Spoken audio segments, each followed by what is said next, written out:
Hello everybody, and welcome to another jet stream. I guess I can actually call it a jet stream today because we're actually going to be doing Nuzlocke stuff. So it's another month. Happy September, everyone. Happy Labor Day to anyone who's celebrating it in America.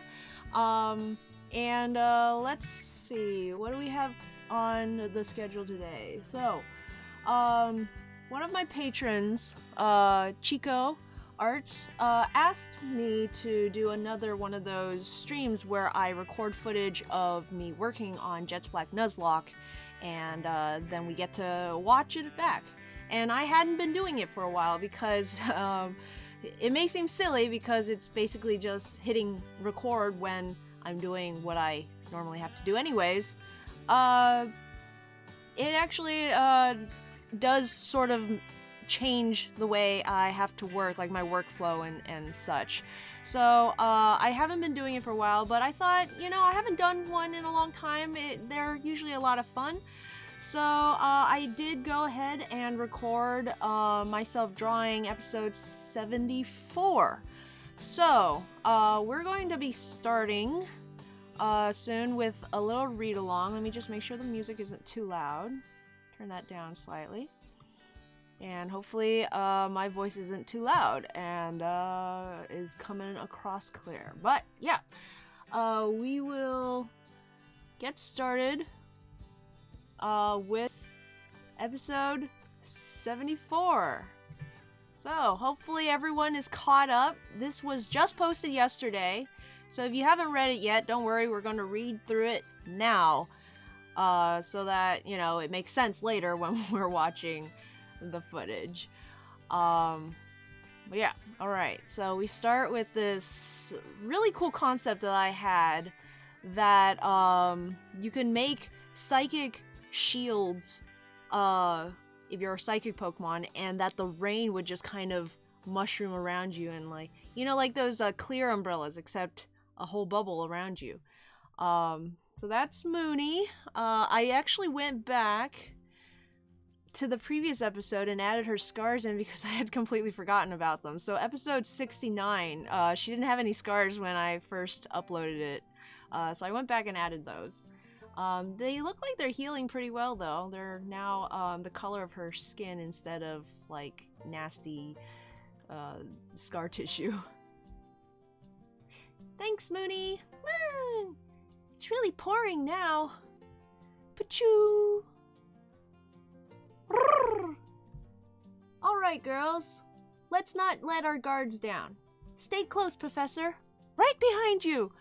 In the sketch, I think... Well, I guess we'll see it, but I had this idea that her umbrella breaks the last minute, but never fear, it's still salvageable, as you can see.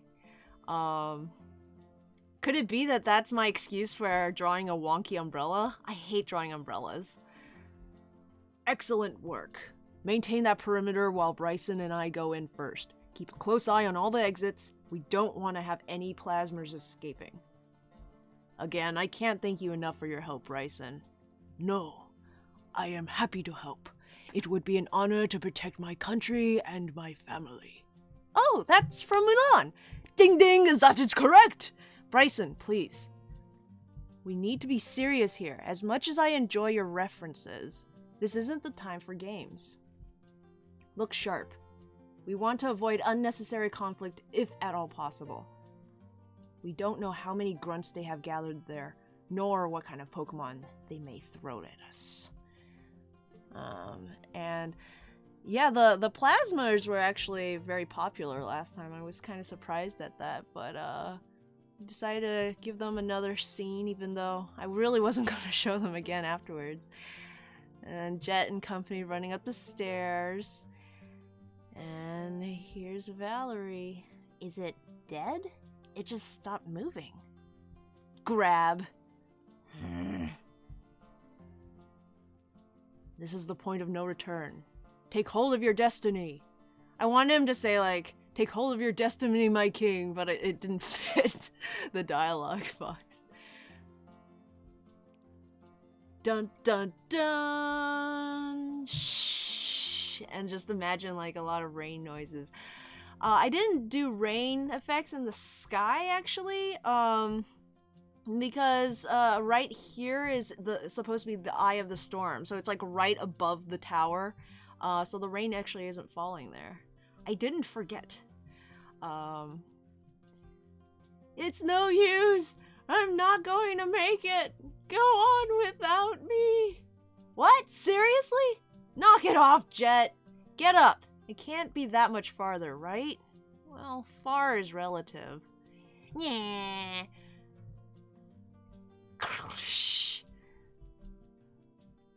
I'm shocked how fast the storm blew in. Come on, the real storm is still on its way. That's why we need to hurry. Right. We've already made it this far. We can't back down now. Let's go, second wind! Weren't you, like, literally dying just now? Pace yourself. Boom! And then ninja! Suddenly ninja! Mouse says, hey, after N gets struck by lightning, can he get cool lightning scars? Yo, that would be cool. Yeah, he's really high up in the tower. He's probably gonna get hit by lightning.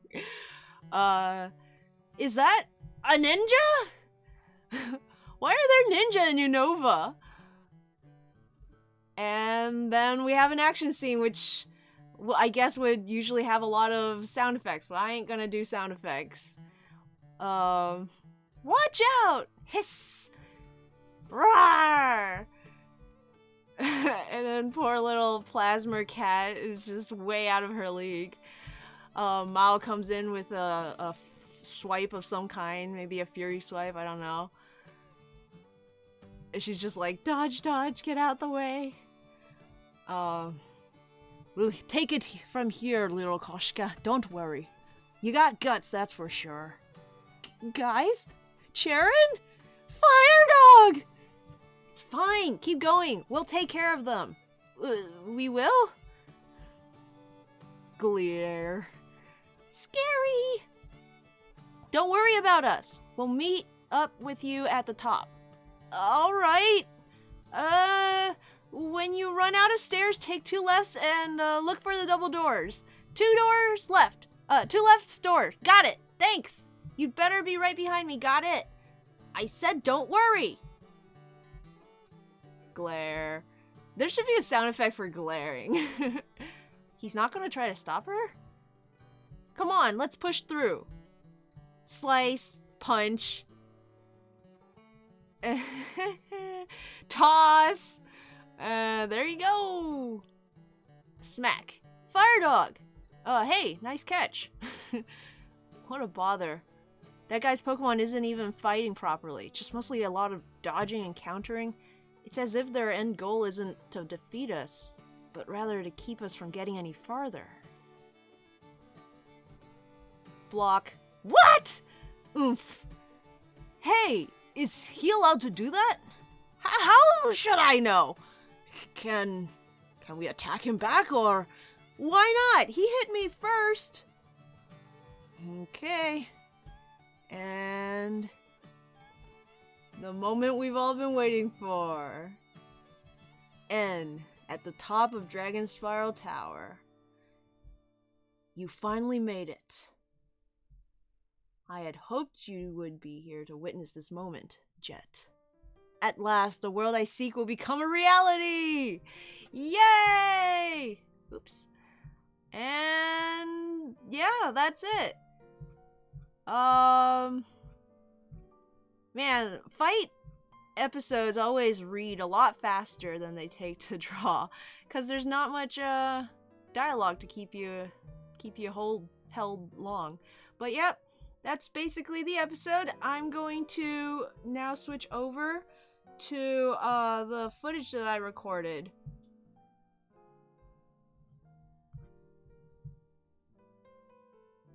Let's see. And then she sucker punches him. Oh man. Alright, let's play. Now obviously this isn't going to be real time. So I've cut a lot of the footage, and I've also sped through all of it. I wanted to show a few parts like real time, but after watching it back, there's really no, like, you don't really gain much extra from seeing that versus the sped up version. So some parts I just kind of slowed down slightly, but it's still sped up.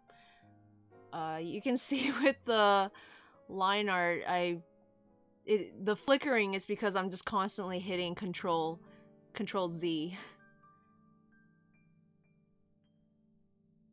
But let me move my mouse so it doesn't show that weird play button.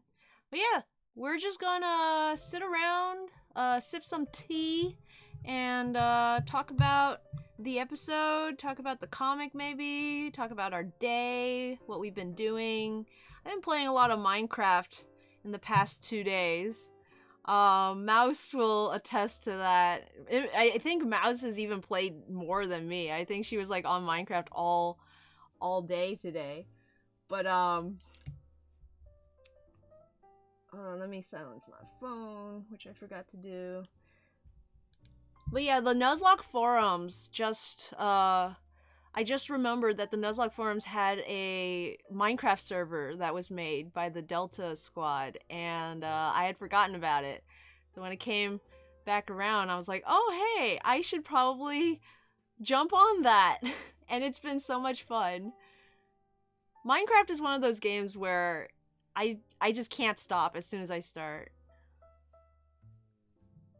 So the first page of this, I actually did the rain freehand before I remembered that Clip has like a perspective guide, or a guide tool that lets you like set an angle and then draw a bunch of lines that way. So going forward, I think I use that a little bit. The umbrella isn't supposed to look broken. I'm just bad at drawing umbrellas. So Mouse says, I'm trying to find an ebook version of a textbook I need for school, and I'm getting increasingly pissed off. Oh boy. Oh man, what subject is it? Ebooks can be very economical when it comes to textbooks, especially if you can rent them. The rain effect on Mooney's powers there, I was worried about when starting off because I wasn't sure how I was going to portray it, because I wanted the water to go down around, but I didn't want to block any of the actual characters, you know? And then also, obviously, the splashing on the top. I think it comes across alright. But yeah, these first two to 3 pages where it's like rain effects all over the place, it really made me feel like I think I got maybe 1 page done per day or 2, which is like a really slow pace for me. Mouse, I can't even find it. Oh man, I wish you luck, Mouse. I'm notoriously bad with searching for stuff. Any kind of research, I'm really bad at. Even like looking up videos on YouTube to like help with how to do things. I always put in the wrong keywords, or like I just can't find anything. So I can't imagine how frustrating it must be.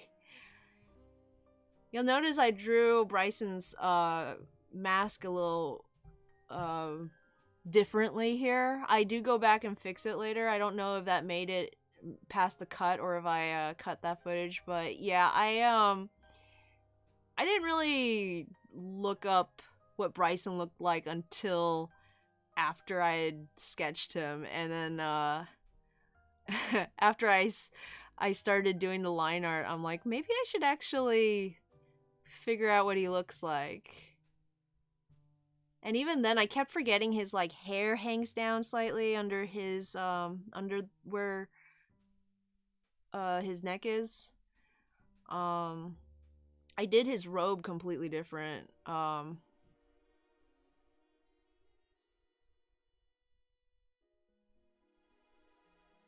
yeah. Bryson is an interesting guy. I don't think he's going to make many appearances in my comic, unfortunately. He didn't leave much of an impression on me. I'm trying to figure out where the background should go.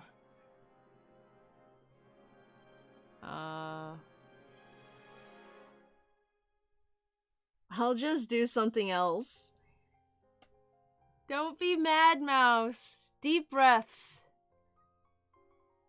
Serenity now.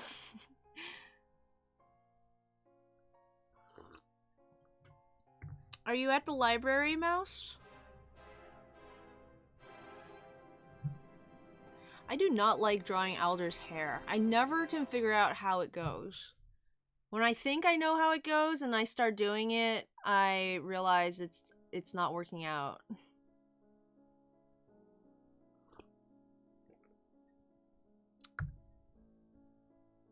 It's so weird watching my own drawing come back to me this fast.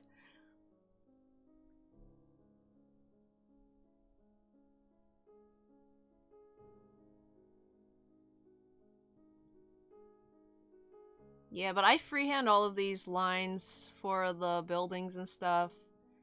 I think at this point, if I were to like use the guidelines and rulers and stuff and make them like perfectly straight, it would clash so much with the aesthetic of the comic that it would kind of stand out as really artificial. In going into other projects, I might think about, you know, having cleaner geometry on like at least artificial buildings, like man-made buildings and stuff, but it's like, I don't know, it's hard to make it look still natural and not just a shape tool that you've used on a digital program. At least when you're drawing traditionally and you use a ruler, there's still inconsistencies from the way that the ruler like glides, that the pen like glides across the paper because the paper has a grain and all that.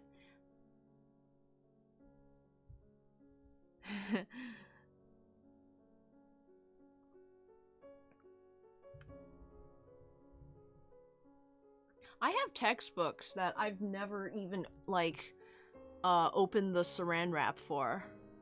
Like, I got them, they're still in their plastic wrap.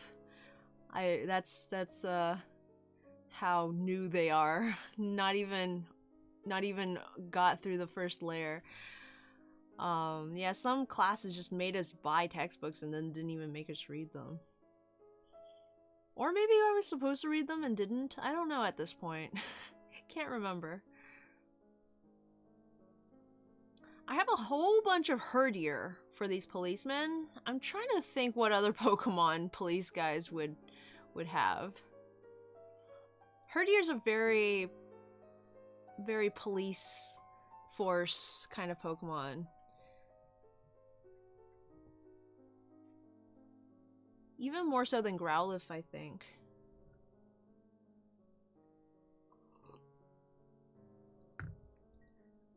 I'm sorry you're getting stressed out, Mouse. It's good to have you around to hang out.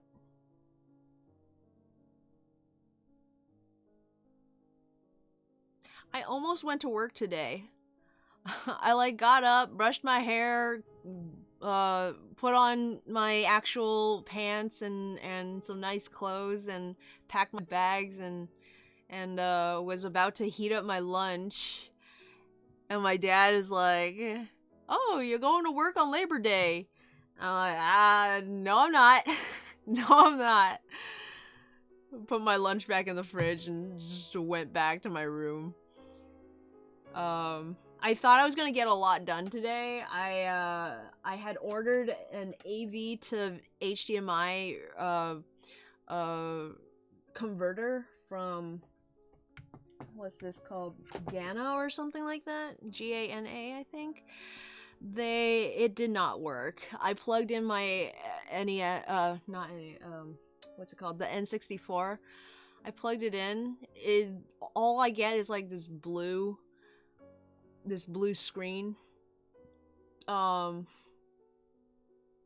Even when the console is off, it's still a blue screen. So it's like it's not even picking up anything from the console. It's not that the console is broken or anything. So that was a bummer. I really wanted it to work because I'm so itching to play Banjo-Kazooie again, and so many of my friends haven't played Banjo-Kazooie that I want to like stream it so that I can show all my friends, but I can't.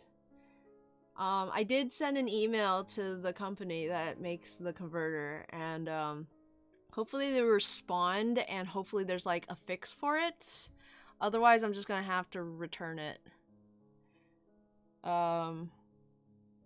Which Amazon's pretty good with the returns. Lately, I've been buying a lot of stuff and then returning it, and it's always been very straightforward and easy. But yeah. I don't know. If I return it, I might try to buy another brand, and just keep trying them. I'm not gonna give up. I really want to play Banjo-Kazooie. Though today, because I had all day, I did try to record some footage of Minecraft, because I've always wanted to like share my Minecraft world with everyone, but it turns out Minecraft builds aren't that interesting to look at or to talk about. Like, what's fun about them is actually walking through them and experiencing it and like living in it, you know? My Minecraft world is the first ever survival world that I ever started. So like when I first got Minecraft, I made a world. It's called the Cardboard Box. I jumped in, walked like 3 paces to the forward, and then built a tree in a house, and that's where I live to this day. And yeah, I just have builds in there that I really, really love. You know, I'm gonna move the chat because I don't know what it is. I don't know why. But I do tend to keep my oops.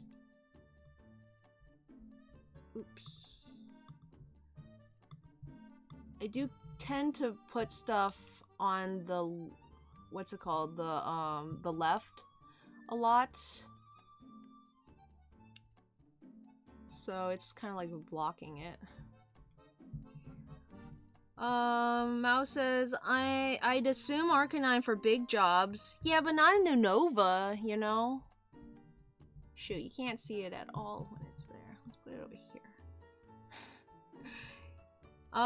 Tails is here! Hi, Tails! With Suabwe! Tails finally got her sandwich. Tails is also on the Minecraft server with me and Mouse, and we've just been kind of like doing that all day. It's been pretty bad for productivity. I got like half a page lined. But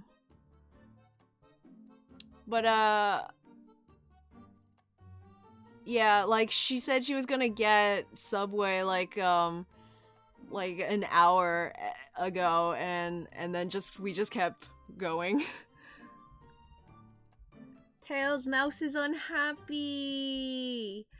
She says, I can't find an ebook of one of my effing textbooks. Growlithe live in Verbank Complex. So yeah, for Unova. Huh. I'm assuming that's like on the east coast of Unova. I don't remember what the Pokemon are. I just know that once you finish the game, you get like non-Unovian Pokemon in that area, so Yeah, this Golurk is always really hard to get down in terms of the angles and the anatomy. Trying really hard to make it look looming, you know, want it to feel larger than life.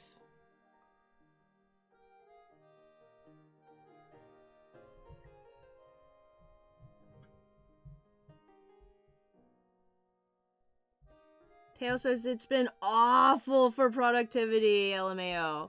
I hope you're drawing after your sandwich, Tails. And what kind of chips did you get? Hopefully, we'll be able to you'll be able to get some art done. I did do a little bit of drawing today, but not a lot. It's a black 2 area. Oh, so we won't get Growlithes until like 2 to 5 years, depending on the continuity. I think in game. So I haven't actually played Black and White 2. I've been saving it for when I finish the Nuzlocke. When I finish the comic. I was going to like stream it or something as like a fun sort of celebration sort of thing. But for some reason in my head, I always assumed that Black and White 2 happened 5 years after Black and White. At some point I heard someone say that it was only like 2 years. So I don't actually know what the actual continuity is, if they say in game. And if it's important or not. Because I was thinking maybe I would still just kind of make it 5 years if it's possible.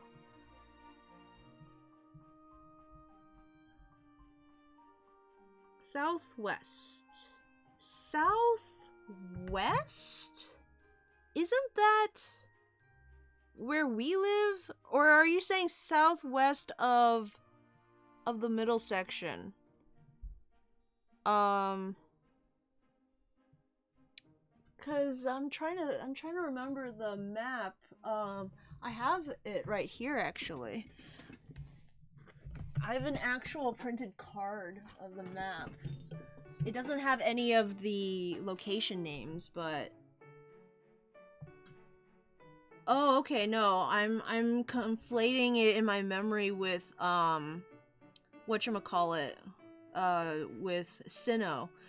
So yeah, we start off in the southeast corner. We go up and then across the bridge. So I thought the bridge that we cross is like coming from the south. I forgot about the pier. So we go west on the bridge to Castelia, and then upwards into the desert, north into Nacrene? Is that the one? No, Nacrene is where Lenora lives, right? So, is it Nimbasa?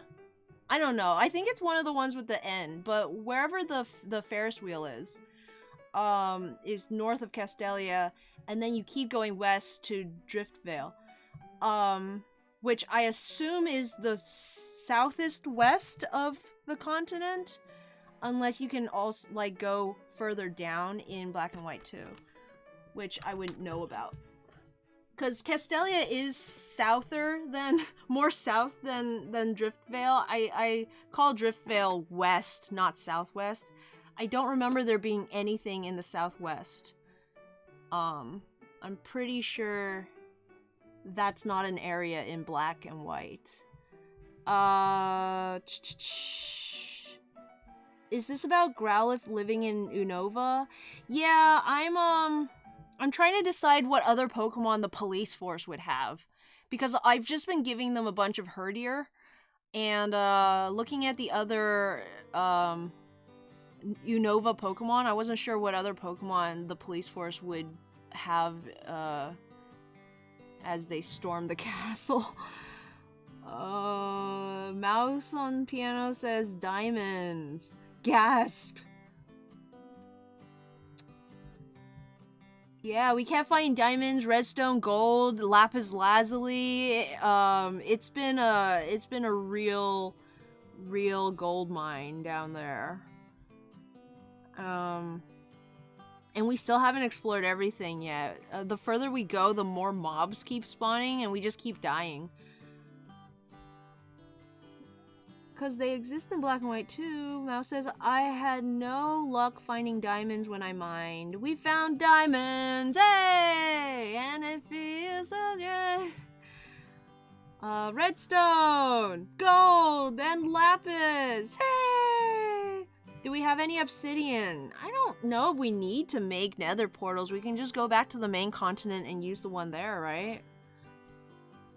I don't like mining obsidian because it takes forever, and I also don't like nether portals because they sound terrible and they're scary and they're big ugly structures. And they're scary. But there's a nether portal back on the main continent, so we should just go back and use theirs. I don't want to go to the nether that often. I'll make a trip for it. But we definitely need some glowstone. Tails got nacho cheese Doritos. I like to lick the cheese off of the Doritos and then eat them. It's weird. I'll like put them in my mouth and lick them though. I won't like do it outside of my mouth because that's kind of gross. I'll just like hold it in my mouth until my tongue is all cheesy. Mouse says, ugh, I'm really hungry. Go eat, Mouse. Mouse says, I think it was 2 years, but Hugh's cat got stolen 5 years ago. By plasma? Oh, wait, by plasma? So that would mean plasma's been around 3 years before black and white stealing Pokemon, which I guess would kind of make sense if Gets's formed or OG plasma, like when N was still a child.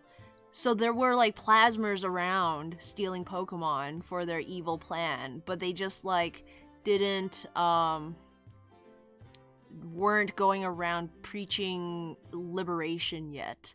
And then after 3 years of like stealing and collecting Pokemon and you know, behind the scenes evil plotting, then he goes around and starts like recruiting what I call the face team members, who are like plasma grunts that aren't privy to his evil plan. They've just been told the whole liberation story, and they actually think that they're part of an organization that like wants to help Pokemon.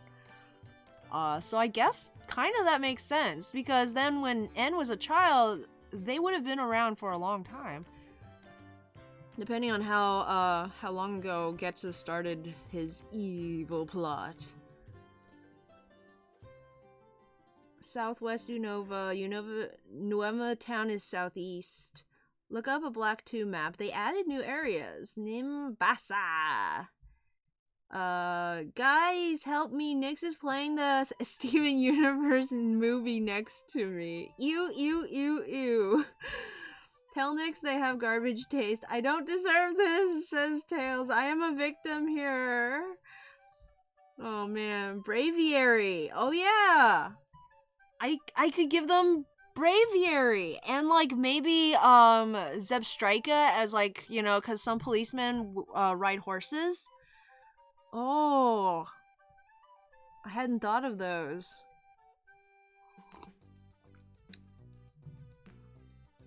Obsidian for enchanting table. I don't know how to make enchantment tables, so I didn't know that you needed obsidian for it. How many do you need? Like, is it just one in the middle, or is it like a base? Like 6 of them? Now that we have a diamonds, we can definitely make a pickaxe to mine some obsidian. And we have a lot of lapis lazuli. I am so mad. I can never get Silk Touch. I need Silk Touch so badly in my world. I need to be able to mine ice for my ice rink, packed ice. I need to get some of that mushroom ground for my mushroom enclosure. Silk Touch.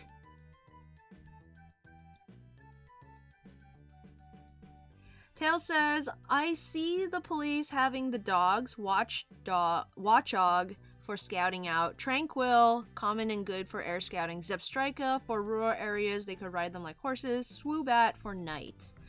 I hadn't thought about Swoobat. Swoobat is one of those Pokemon that just seems too wild, you know? Like it would make sense from a practical standpoint to have Beartic on your police force because they're big brutes.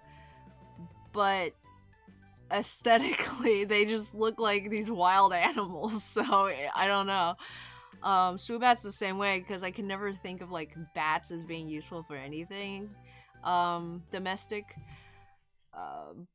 But yeah, I mean, Pokemon is like different, so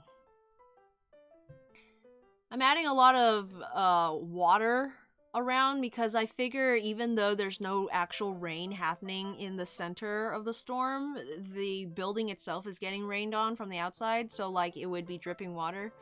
But someone mentioned on DeviantArt that it makes it look kind of dingy and like wet and less dramatic. And they didn't know if I did it on purpose. I don't think I did.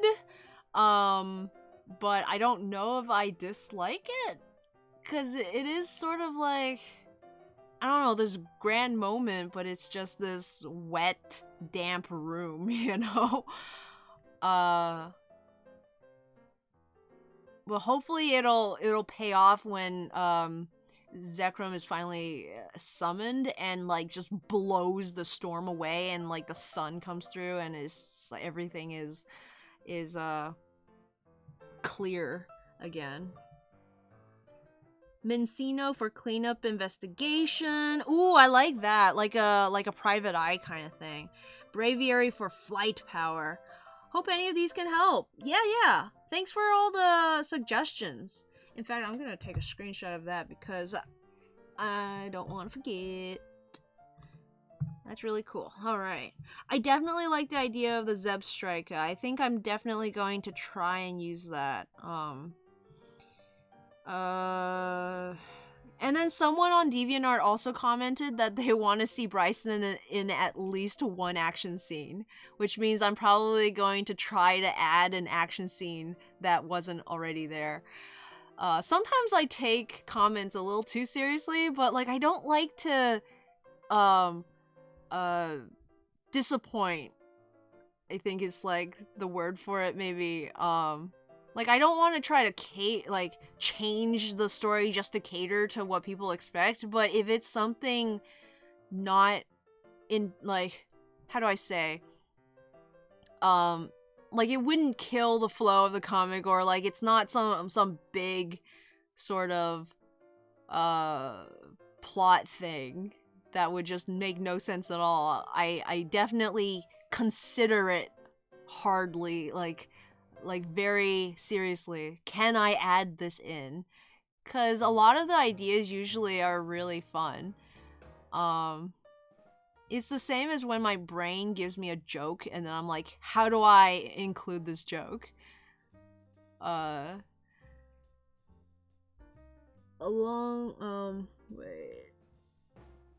You need 4 obsidian for an enchantment table, along with 2 diamonds and a book.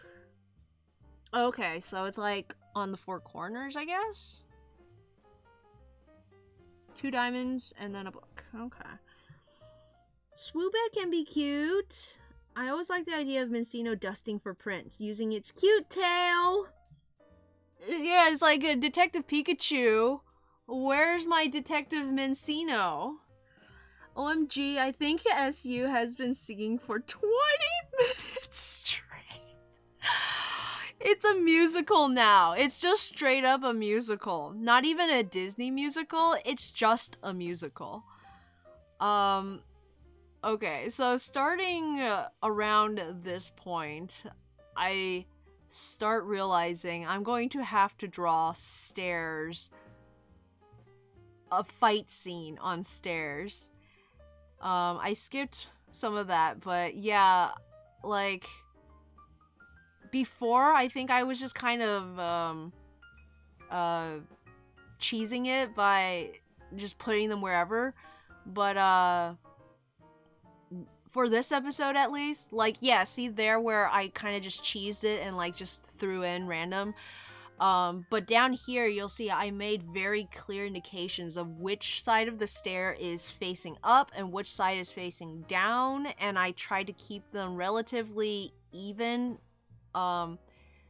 keeping in mind like the proportions getting bigger, obviously, because as they get closer to the screen. And then I made sure that wherever someone's stepping, it was on the top of a step. I'm pretty sure before I just kind of did lines and like hoped they were in the right place, but yeah, I definitely tried a lot harder in this episode, because if I didn't, I was going to really mess up somewhere along the line.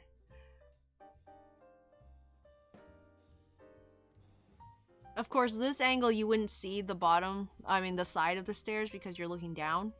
So I just did lines anyways. And I don't know why I drew Firedog there, because you can see with the sketch, he's gonna be completely covered. I didn't even really try that hard, because when I was drawing him, I knew he was gonna be covered. It wasn't that I had forgotten. Let's see. I expected songs, but I really don't know if it ever stopped singing. Well, I don't know how I feel about that, because the Steven Universe songs are my favorite part of the show. So if the whole movie is like just the songs, I don't know if I can complain about that. But unfortunately, Steven Universe songs go from they go from I love this song to I can't listen to it. There's no in between. There's no like, oh, this song is okay. I could listen to it, but I'm not a big fan. It's like I either just really like the song or it's terrible. Don't play it at all. Have they at least been good songs? Who all's been singing? You know, the episode with the wedding started with a big musical number, and that was great. I love that musical number. Oh, I think at this point I realized I had forgotten to add the cat, so I just went back to all the pages and like added Percy's cat in. Yeah. And see the way I drew her there, because you can't see her in the final. I sometimes will do that. Like I'm drawing through, and then suddenly I realize I, like, with Jet's badge on the hat, I'll have finished like 3 pages and then realize, oh, I didn't draw her badge, and then I have to go back to all the previous pages and add it in.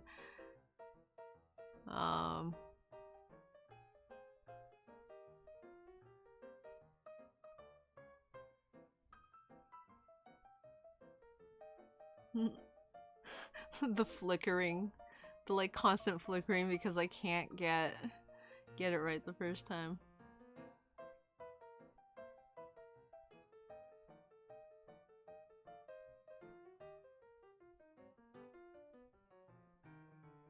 Yeah, so I actually can't figure out how stairs are supposed to work, because if you draw the trajectory, you're supposed to be able to just kind of make it go up, right? But then when I started putting the actual steps in on the side, it went higher than where the trajectory was. And then here I was like, how did the ninja look like again? I cut it out, but I did like a whole thing where I went to previous episodes and I looked up how I drew the ninjas, and then I like sketched them out again, and I drew all 3 of them, and I made sure that they all looked the same in that they were like wearing the same type of gear, but then I switched parts of it just slightly so that each one was slightly different. Like they would wear their bandana a little differently, or they would have a different kind of glove, or their hairstyle is different. With 3 of them, it's actually pretty fun to play around. It's always fun to play around with similar design, like uniforms, but to make them look unique from each other. And then I left this in because I thought it was funny, but I draw this ninja super like dramatically and really intense, and then I zoom out and realize it doesn't fit with any of the other characters in the scene. Like Jet, like look at Jet, she looks like a Looney Tune, and then the ninja's like straight out of a Naruto or something, and it just doesn't fit. So I draw the whole ninja. I think I even like shaded him in slightly. Yeah, I colored him in so that I could see it against the steps. And then I'm just like, what? So then I just started trying to salvage it. I like thickened the lines. I gave him an eye. I redid it, and just eventually I realized the base was wrong. I had to like redo it from scratch because the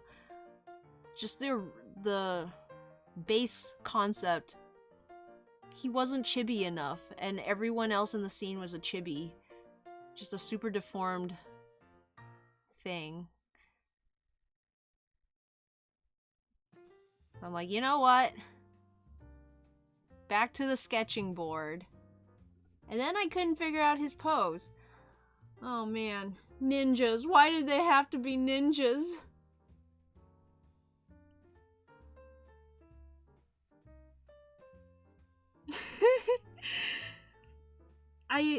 It stopped and now it's singing again. Why? You had 2 minutes of not singing. OMG. That feel when, wait, how do I draw this character? It's fun to draw a uniform, but slightly different, i.e. the fun of designing magical girl teams! Yes. Except even magical girls still have variety, like a lot of variety. Because you can even change their color, you can change their theming, you know, I've been playing that Madoka game that Tails suggested, that Tails has been addicted to, and like there's this girl whose theme is like cooking. Apparently she just looks straight up like Cooking Mama, which I don't really see it, but maybe she's more like Cooking Baby, you know. But I really like her. But it's just a fun concept. It's like you're a magical girl, but you're a cooking magical girl. And then the main girl is like got a hood on, and I think she shoots arrows or something, but she's a healer. She reminds me of Audino, honestly. The reason I like her is because the hood makes me think she's an Audino, but then she's got like her belly button out, and it's kind of weird because she's a little girl. Anyway, but yeah, like magical girls have so much variety. The ninjas, I want them to like at a glance, basically all 3 of them look the same. Like that kind of variety. You got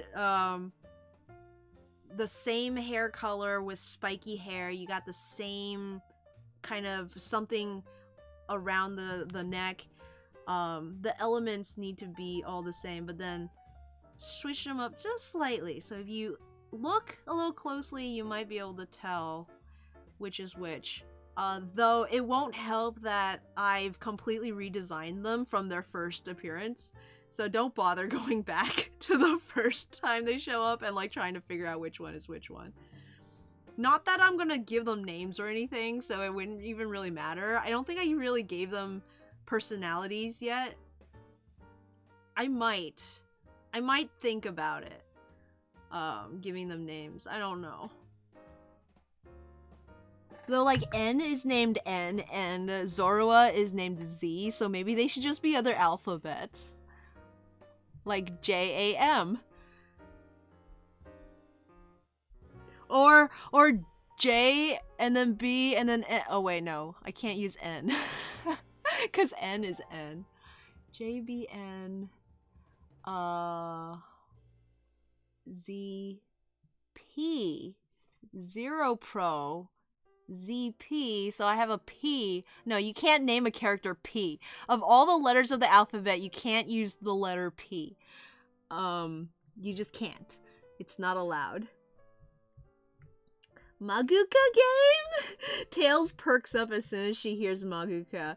Tails, I hope you aren't playing Madoka. You better be drawing. Nyx has confirmed they legit have sung more than talked so far. I am into that. I love musicals. I was really surprised that in the what's it called? Les Mis, the Les Mis movie that they did, the most recent one, there was no talking at all. Like maybe one line, I don't know. But they changed all the talking lines from the play into singing. In the 2014, I think it's 2014, I might be wrong. No, 2004? I don't know. In the Gerard Butler version of the Phantom of the Opera, there are talking parts, and in the soundtrack, they keep some of the spoken lines, but not all of them. And because of that, and because I listen to the soundtrack much more than I've seen the movie through, I have a different perception of the characters than the actual movie gives me. Like, I am so much more sympathetic to Raoul because of the soundtrack, but then when I watched the movie again, I'm like, wow, he's a jerk. Like, I don't like him in the movie, but in the soundtrack, it's great. He's a good boy. Cooking mama, cooking baby. The tale says the main girl has a crossbow strapped to her wrist and she makes magical arrows. Okay, but Madoka ones have variety because they aren't a team, so they can be wildly different. In media where they're supposed to be a designated team, they need to look much more uniform. Still eating. Wait, what are you talking? Oh, you mean Raoul? I don't know. What are you talking about? Anyway, but like even in Sailor Moon, right? Like the Sailor Scouts all have different colors. So that like instantly you can tell at a glance that like which one is which one. It's not like, oh, I can't tell the characters apart unless I look really closely, like with some Pokemon, you know? So this panel of him like prepping an attack, he's kind of doing this like power whoosh with his claw. The sketch came out really good, and I really like the sketch, but it messed up the whole rest of the fight scene because I could not for the life of me figure out how to draw the follow-up to this attack with his right paw. Every angle that would make sense would have to go from with his left paw because of the swipe movement. With this one, it just would look like, you know, it would get blocked by his body. Because, you know, the 360... Is it the 360 or the 180 rule? The rule where, like, you shouldn't, like, swing the camera around wildly. If your characters are facing left and the other character's facing right, you should try to keep that as much as possible. Unless you, like, specifically show that it's changing perspective. So I wanted him to still be going left to right in the next panel, but then his swipe just kind of gets blocked by his head and his body. So I did change the camera angle in the end. I wish I had recorded when I was struggling with that, because the next panel is completely different from the original when I drew it originally. I don't know if I still have the sketch for it originally. It might be in the work file somewhere, which the patrons get to see. I upload my work files for patrons every month, both Photoshop and clip versions now, so they can go through and click through the the inner workings, essentially.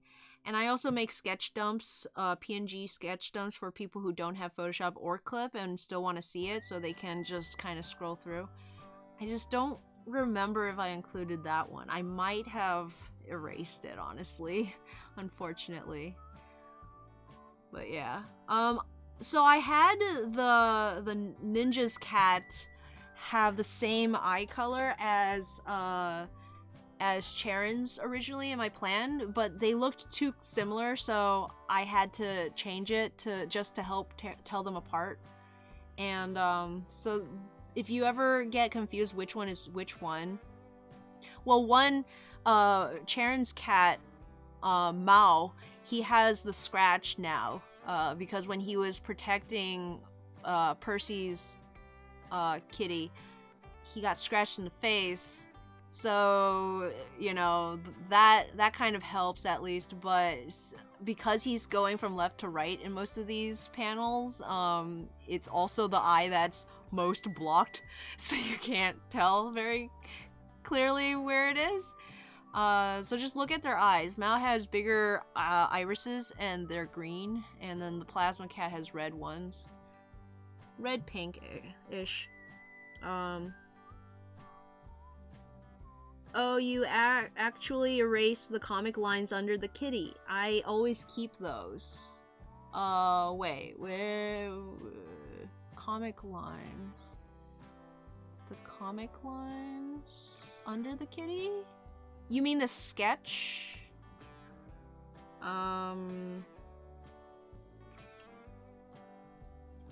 Yeah, Raul, you listen like, yay, then you watch and you're like, man, what a ding dong. Also, that's almost me with JD from Heathers. I haven't seen Heathers, unfortunately, but he sings about murdering his whole school. Okay. Oh, you actually erased the comic lines. Which comic lines do you mean? Oh, you mean the panel lines. Yeah, that's why I do my paneling on the same line on the same layer as the line art. First few episodes of Jet's Black Nuzlocke, I kept the panel lines. For some reason, I thought they were like precious or something. I had to like have them intact, but it made it hard for me to get the characters to break the borders, because then I would have to like I don't know, color in between them, or like put the characters on a separate layer. Or like the color for the character would have to be between the line art and the panel, but then the background color would have to be under the panel, and it was just so much. It's too many layers for me to keep track of, so I started to congeal them. If they go over the panel, I will just erase and draw through it.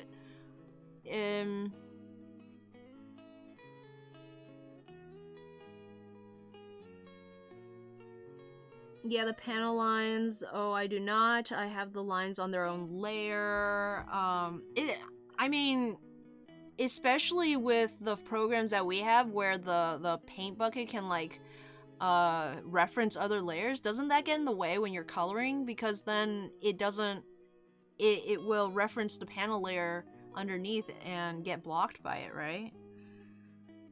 I don't know, it also just looks cleaner to me, because then I don't have to look at the panel going through the character before I color it.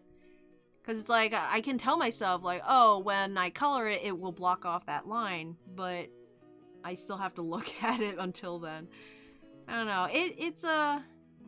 It's probably a good idea to keep them, but considering if you were drawing comics by hand, you wouldn't be able to do that anyways. I think I'll survive. It's not a good or bad practice, it's just my practice. It's just what I do. Also, the perspective in this panel does not make any sense. It's like it's supposed to be going up the stairs, but it's also curving around. It's like, if you had an actual camera, I don't think you would be able to capture everyone like this. This is a crowded scene. Let me count. We have 1, 2, 3, 4 human characters and 1, 2, 3, 4, 5, 6 Pokemon all on screen at the same time. And then later Charon brings Duat out, so oh man.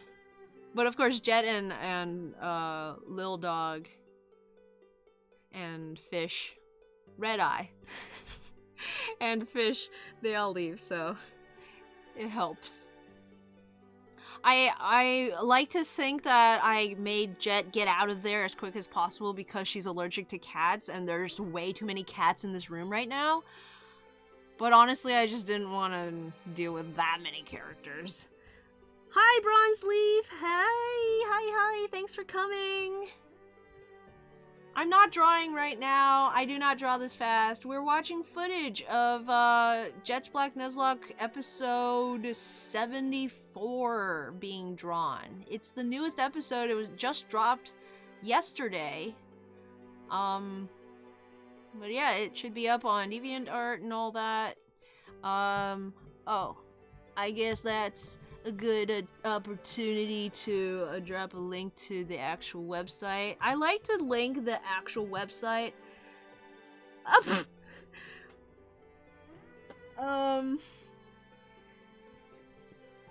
Because it has links to the other places up top where the little buttons are. So it goes, there's a link to DeviantArt, a link to, I think DeviantArt is the only other place, actually. Yeah, right now, DeviantArt and my website are the only places you can read it. The other places, the Tumblr and the Twitter and all that, is just for announcements and stuff.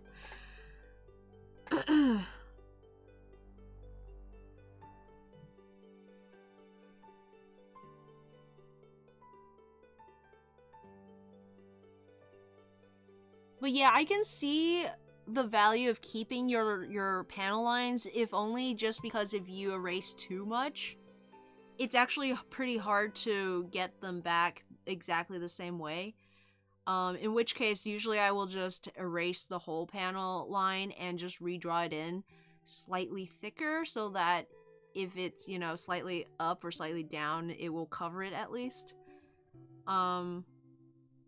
But it's a risk I'm willing to take. Once you've gotten into a groove where you make less mistakes like that, you can start to sacrifice those kind of things just for convenience and speed, you know.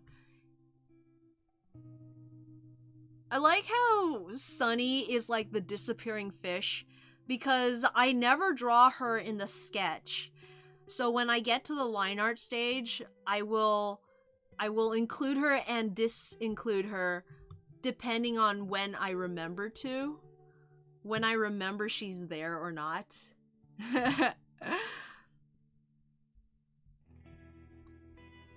Mouse says SmackG's webtoons and also Tappa's, but it's not up to date on those websites.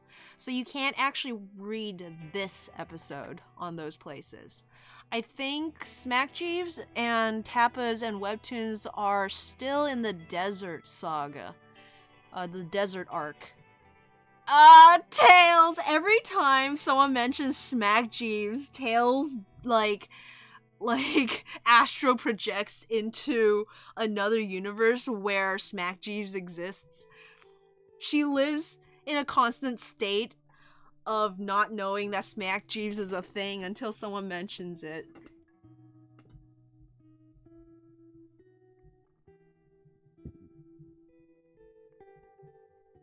Braun says, also when Charon's Liepard called Percy's Purloin Koshka, what does that mean? It just means little cat or kitten. It's like, I wanted, actually it might just mean cat. I think I wanted a Russian term of, not endearment, but like, what is it called? Like, you're not endeared to a person, but you're, like, you want to protect, sort of.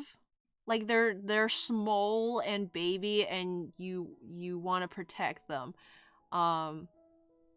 Just a gentle term, I guess. A little nickname, sort of. Like, little kitten, little kitty, cat, kid. I've started to lean into the Russian catness of him. I don't know why he's Russian when none of the other cats are. It just, at first it was just an accent that I had in my head, and then, it turned into one or two, Russian words, and now I'm just throwing straight up Russian out there. But I just Google searched small cat, kitten. I think actual kitten, it like ends in a different sound that doesn't sound as cute, so I didn't use it. But I like the way it sounds. Mouse Tail says, I have a comic on there and I keep forgetting to check it. How much longer does it have to update? Like, how many more episodes do you have queued up? I might have to start queuing again, because I realized last time I did a lot of cutting, but I didn't upload a lot of them. Like, I didn't actually schedule a ton of them. So I have maybe until middle of this month. I still don't know what to name Percy's cat. And I don't know if Charon will ever name his Pokemon. Because Mao isn't actually a nickname that Charon's given him. He just calls him Liepard. And, I don't know. It's, like, I don't think there should be anything wrong with just calling your Pokemon by their Pokemon species. I know in some worlds, it's like, oh, the Pokemon want a nickname and they'll feel closer to you if you do and stuff, but even the canon universe with Ash Ketchum, he never nicknames any of his Pokemon, and you could say he has the closest bond with, like Pikachu and stuff. So I really feel like in the world of Pokemon, it's a case-by-case basis, but there's no, like, overall sort of, oh, if you don't nickname your Pokemon, you're not as close with them or whatever. There's no preconception like that. So I don't know if he would feel the need to. He might do it just because Jet does it. Both of them. It's possible that because there's that precedent that Jet keeps her Pokemon outside and also names them, that they might start doing that. I like to think that that's why Charon started letting Liepard just run around a little more.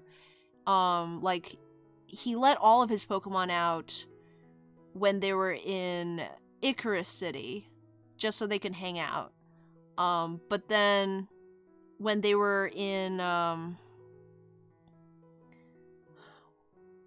was it in the forest that he started doing it? Yeah, I think it was in the forest. He kept them out, so he was running along with them, and then when they were in the tower for a while until it got too dangerous. But obviously Charon's Pokemon don't get along as well, so he can't have all of them out at the same time. So I'm doing a lot of double sketching here. I usually don't do this with Pokemon and characters that I know very well or don't care about. Like earlier when I was doing, well, don't care about is a strong term. I mean, like, it doesn't matter if they look too good. Like earlier with Bianca and Juniper, I just kind of jumped right into the final line art because it wasn't like very important that they were super on model or looked amazing. But right now, since it's like a fight scene and there's a lot of dynamic poses, it's hard to get those down just straight out the head. So I'm giving myself some help here.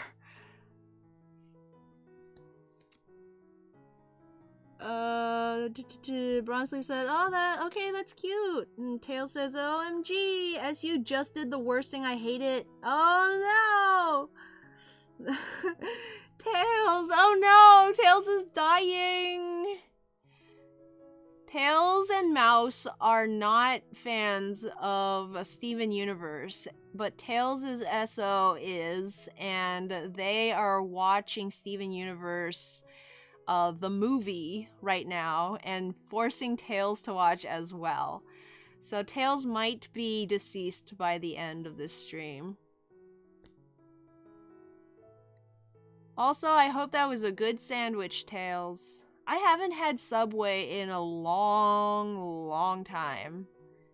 I actually have a gift card to another sandwich place, but I almost never get sandwiches. It's always either burgers or Subway.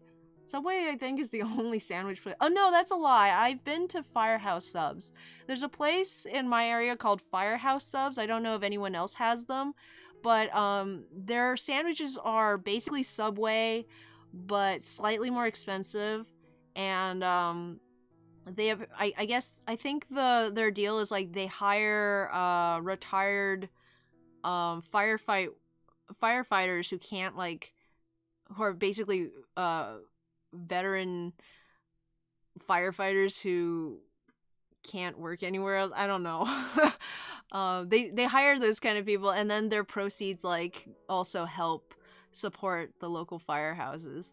Because, you know, like, people who work in fire department rescue stuff, they can suffer quite a bit of I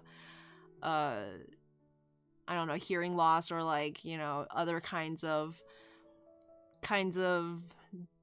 disabilities like that. So it's cool that they do that, but I just don't eat sandwiches enough.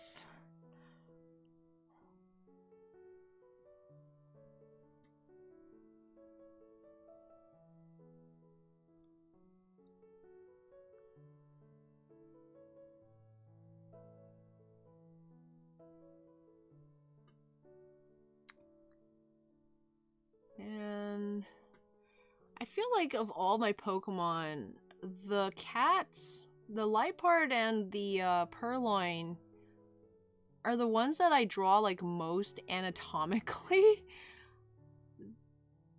I think at one point someone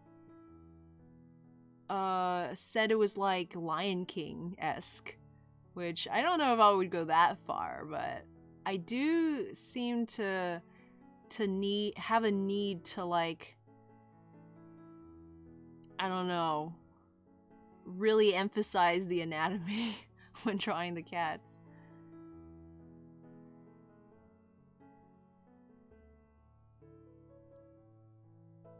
They just make sense. They're animals. They're very much animals. They're basically just purple cats. Can't tell if they're like wild cats or house cats though. They're definitely more on the wild cat, but they're rather small compared to other wild cats, I mean. They are very big compared to house cats. They're like cheetahs. They're like cheetah size. A small wild cat. But they don't have cheetah proportions. Well, maybe they do a little. The forelegs are rather long. I don't know.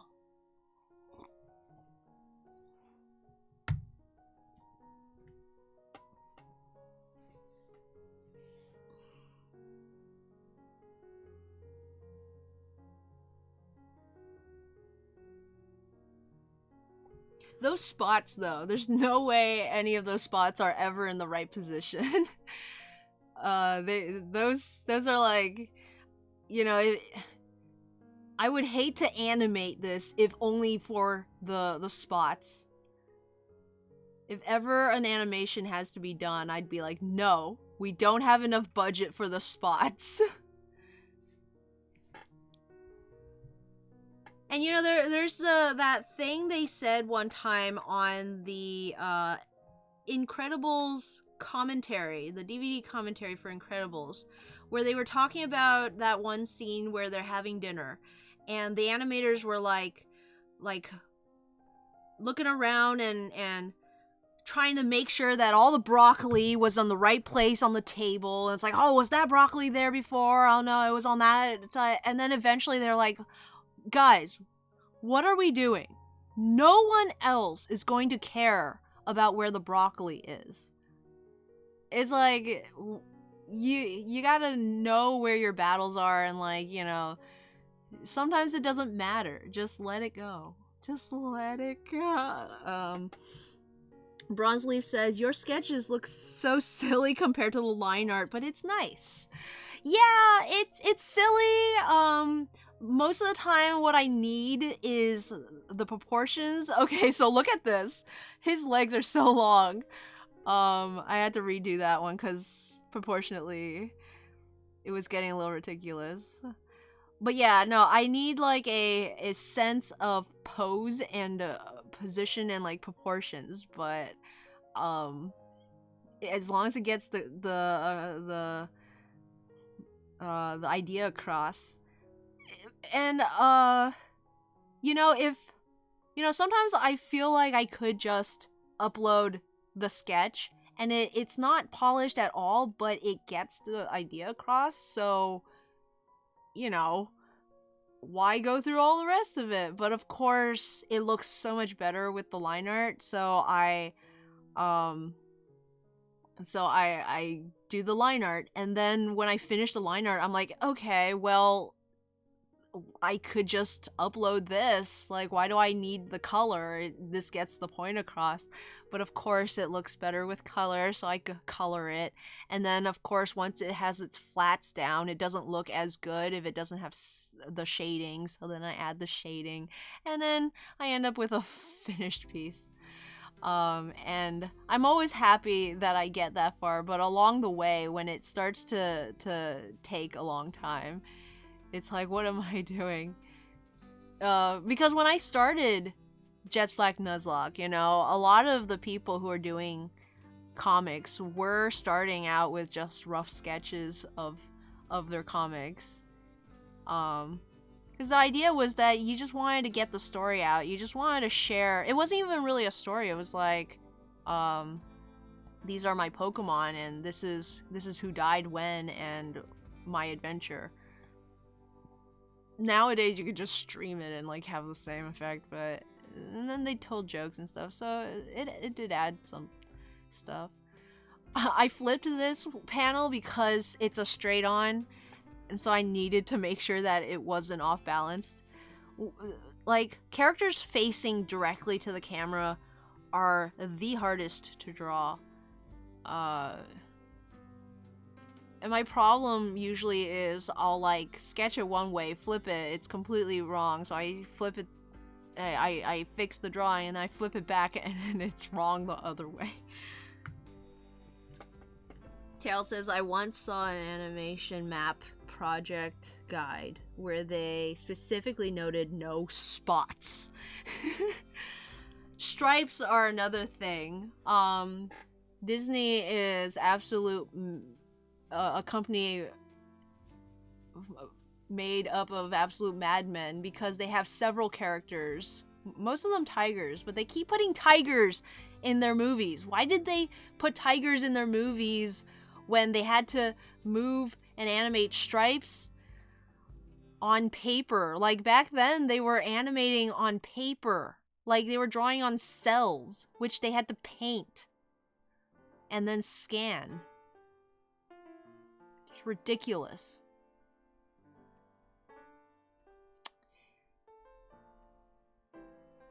You got Raja, you got Shere Khan, you got Tigger. Am I missing any?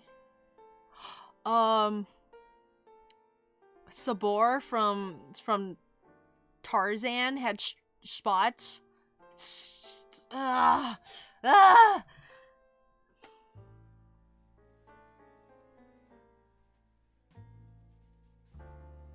Bronzeleaf says, I wanted to do a Nuzlocke comic on my Sapphire run, but then I failed right at the end! And by the time I got a tablet, I forgot who died when and who I caught. So I ended not making a comic, but I made characters based on things I headcanoned that would have happened next. Made characters based on things I headcanoned that would happen... That would have happened, like a sequel to your Nuzlocke? That's an interesting idea. In fact, a lot of people who did Nuz comics back in the day, where the characters did fail or like failed runs, would continue with another run and have the same characters, which was always really cool. That's really neat. Yeah, that's why it's really important to take notes. Unless you're doing a blind Nuzlocke comic where you're like drawing the comic as you play the run, it's always good to like take extensive notes. Otherwise, there's no way you're going to forget. Though, of course, it doesn't help if you don't like look through your notes, which is what I do. Right now, most of the time when I go through my notes, it's because I need inspiration. Other than that, everything else you can pretty much just make up. The things that I would say I never want to really make up is like deaths, definitely. Deaths that happen in game have to be portrayed in the comic in some way. Even if the character doesn't die, it has to leave the team in some way. Yeah, I think deaths... I can't say captures, because some captures I didn't even show.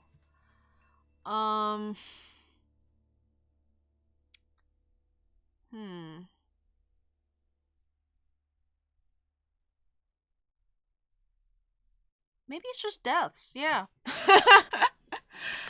Yeah, because I at least showed the second Unfizant that I caught. Actually, it's a Tranquil, I think. Yeah, it was a Tranquil.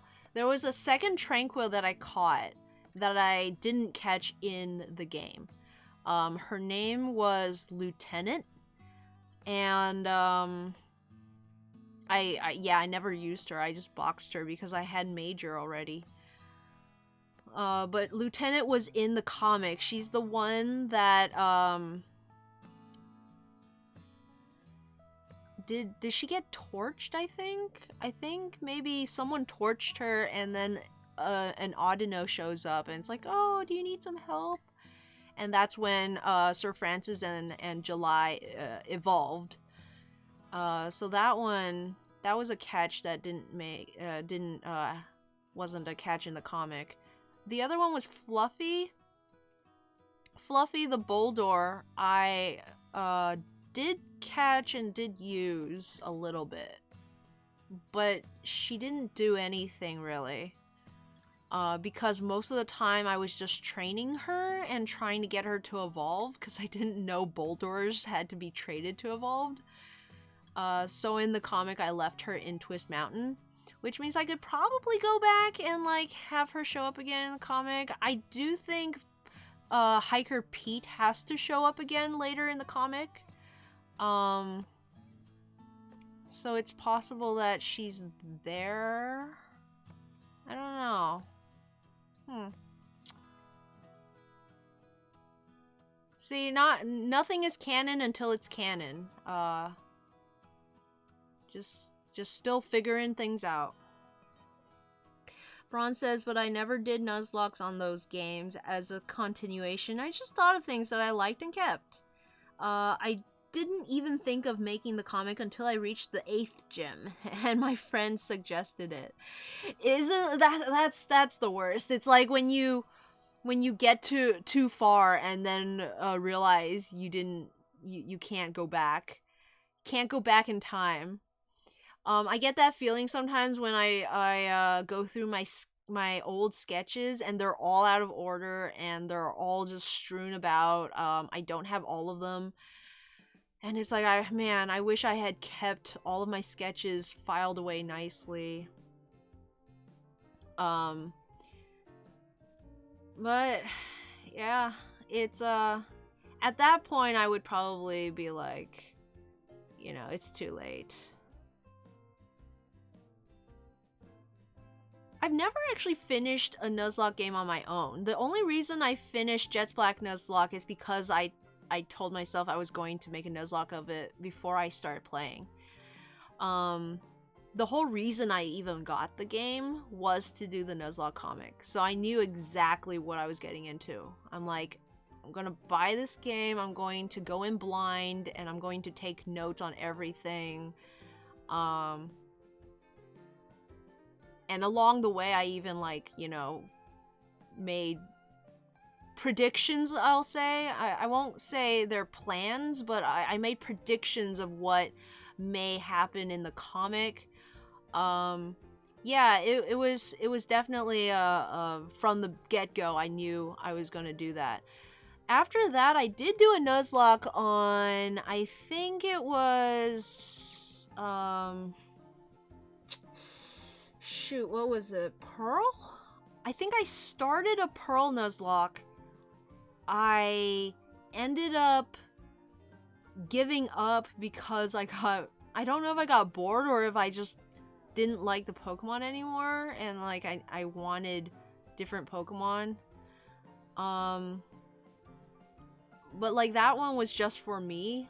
I wasn't taking notes or anything, and I think not having something to strive for, not having a reason to do the Nuzlocke comic, it's so not my playstyle that it wasn't really enjoyable on its own. I might have also tried to Nuzlocke my Omega Ruby, but again, it didn't really last. I just ended up not continuing it. And by continuing, I mean, I kept playing it, but I stopped following the Nuzlocke rules after a while. Braun says, but I have been thinking of doing a comic on my normal playthroughs of Pokemon with my planned teams in order of the generations. That's also a thing. Nuzlocke comics may be a popular genre of Pokemon comics, but they're by no means the only genre. So yeah, if you want to do just a normal comic series based on a normal run, I think that could be interesting. And Nuzlocking has its own sort of, I don't know, tropes and expectations, of the whole thing. It's explored, let's say. So you could probably either work off of that or make use it as an excuse to do something that Nuzlocke can't really do. Tell a story that doesn't need to be reliant on tragedy for drama, as often is the case. It's hard to keep a Nuzlocke light because the basis of a Nuzlocke is the death. You can't get away from death when you're doing a Nuzlocke comic. Zephyr is here! Hello, Zephyr-Ephus! I like to give my box mons to side characters so that they get to cameo! That's a great idea! That's an interesting concept. I like that idea. And like, what is it? Gajinka locks. If you don't know, Gajinkas are Pokemon that are drawn like if you're watching, I'm really struggling with the with that hand. But yeah, in a Gajinka run, because there's no real catching or boxing, I think often the boxed Pokemon would be just other people or other characters in the world, and they would occasionally be like, hey, can I join you for a while? And then they'll like have their own thing to do. But that's really cool to have your boxed monsters actually be an NPC's Pokemon. In fact, NPCs getting some spotlight isn't something that I see a lot of. I did it with Hiker Keen, which I wanted to make an actual character, so I like going through and picking names from the actual NPC list. Hiker Keen is one of the ones that you meet in that area. What was another one? I don't think I got Percy's name from any NPC in the actual game. Percy was he was named because I wanted a Jesse James-esque name convention. The problem is because the joke is Percival, because his name is Percy, and then his sister's name is Val, so Percy, Val, Percival. Because that's the joke name, it can't be his actual name. So the only other name that Percy could be short for that I know of is Perseus, which is a weird Greek mythology name that doesn't really fit him. So yeah, I don't know.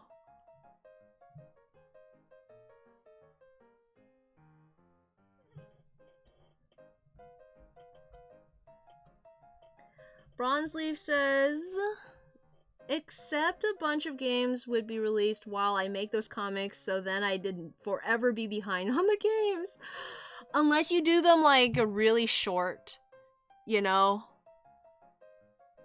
Like Pokemon Abridged. Oh man, I would love to do a Pokemon comic that's in an abridged style.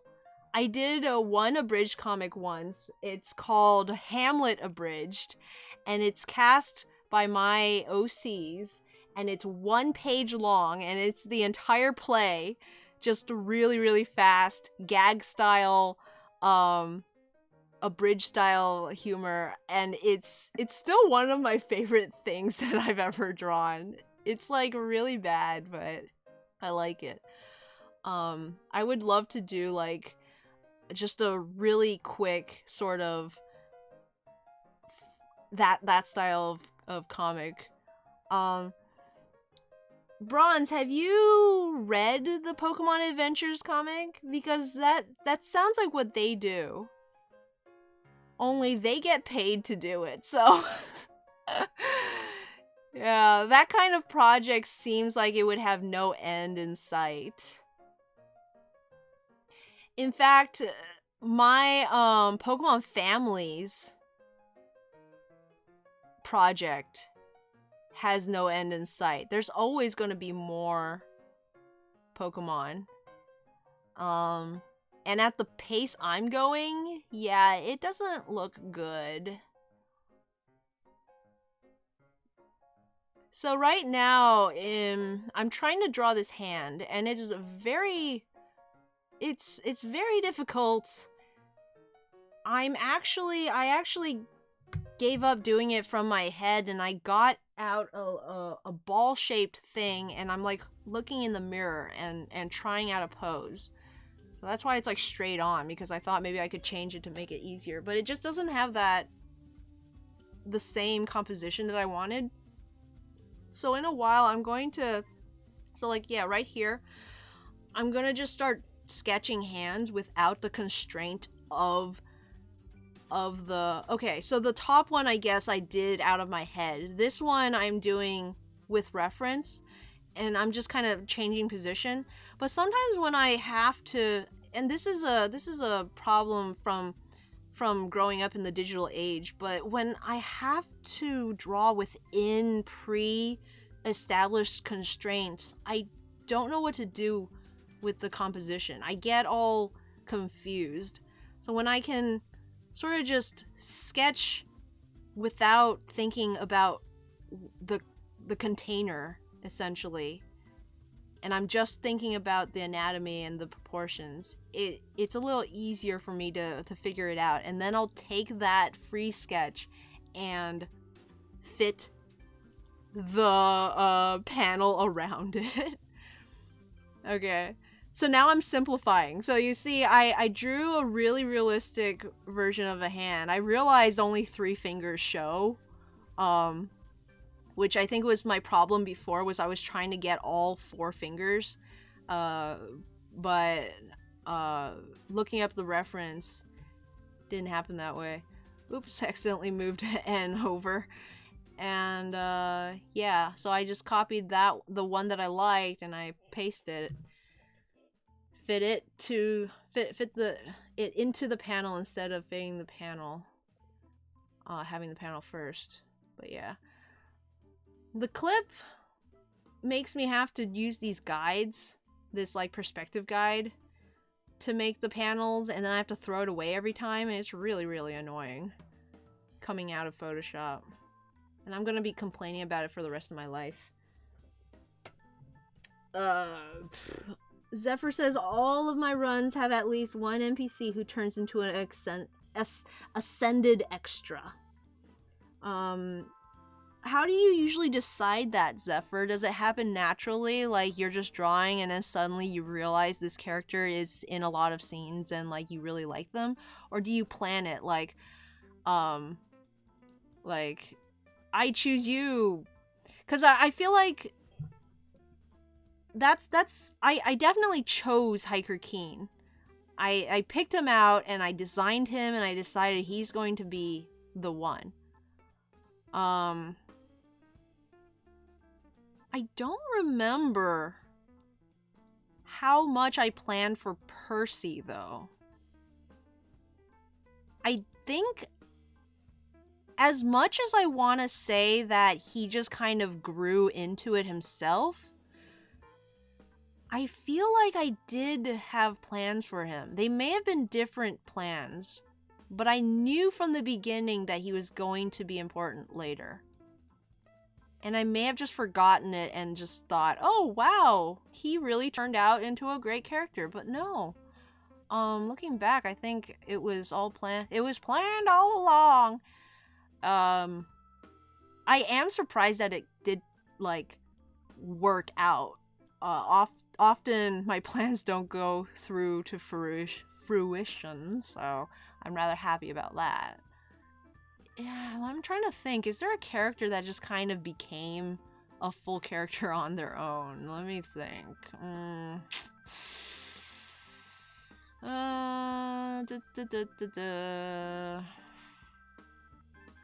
Yeah, I'll get back to you on that.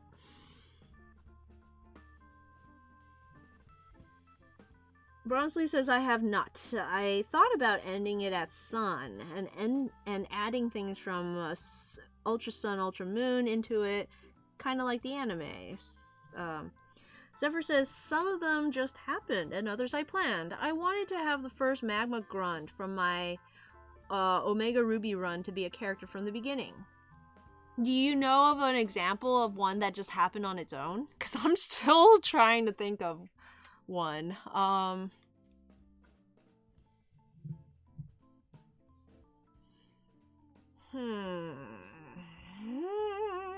Cause what's her face? Fennel? Professor Fennel, I definitely planned from the beginning to be a little more important later. Lenora, I definitely plan to be a little more important.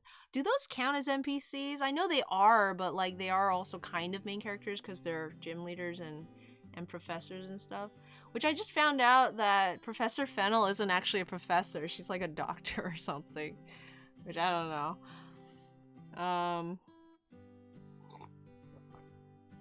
Shoot.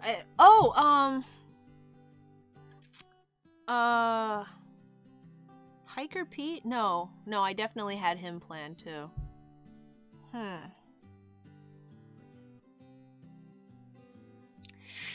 Yeah, Hiker Pete I also planned, because he's the one I get the Emolga from.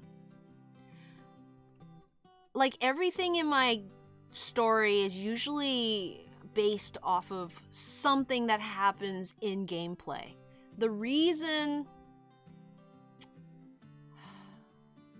Hiker Pete got a name and got to talk and like is a character is because later in the game I trade Fluffy for Emolga, Mini Pete.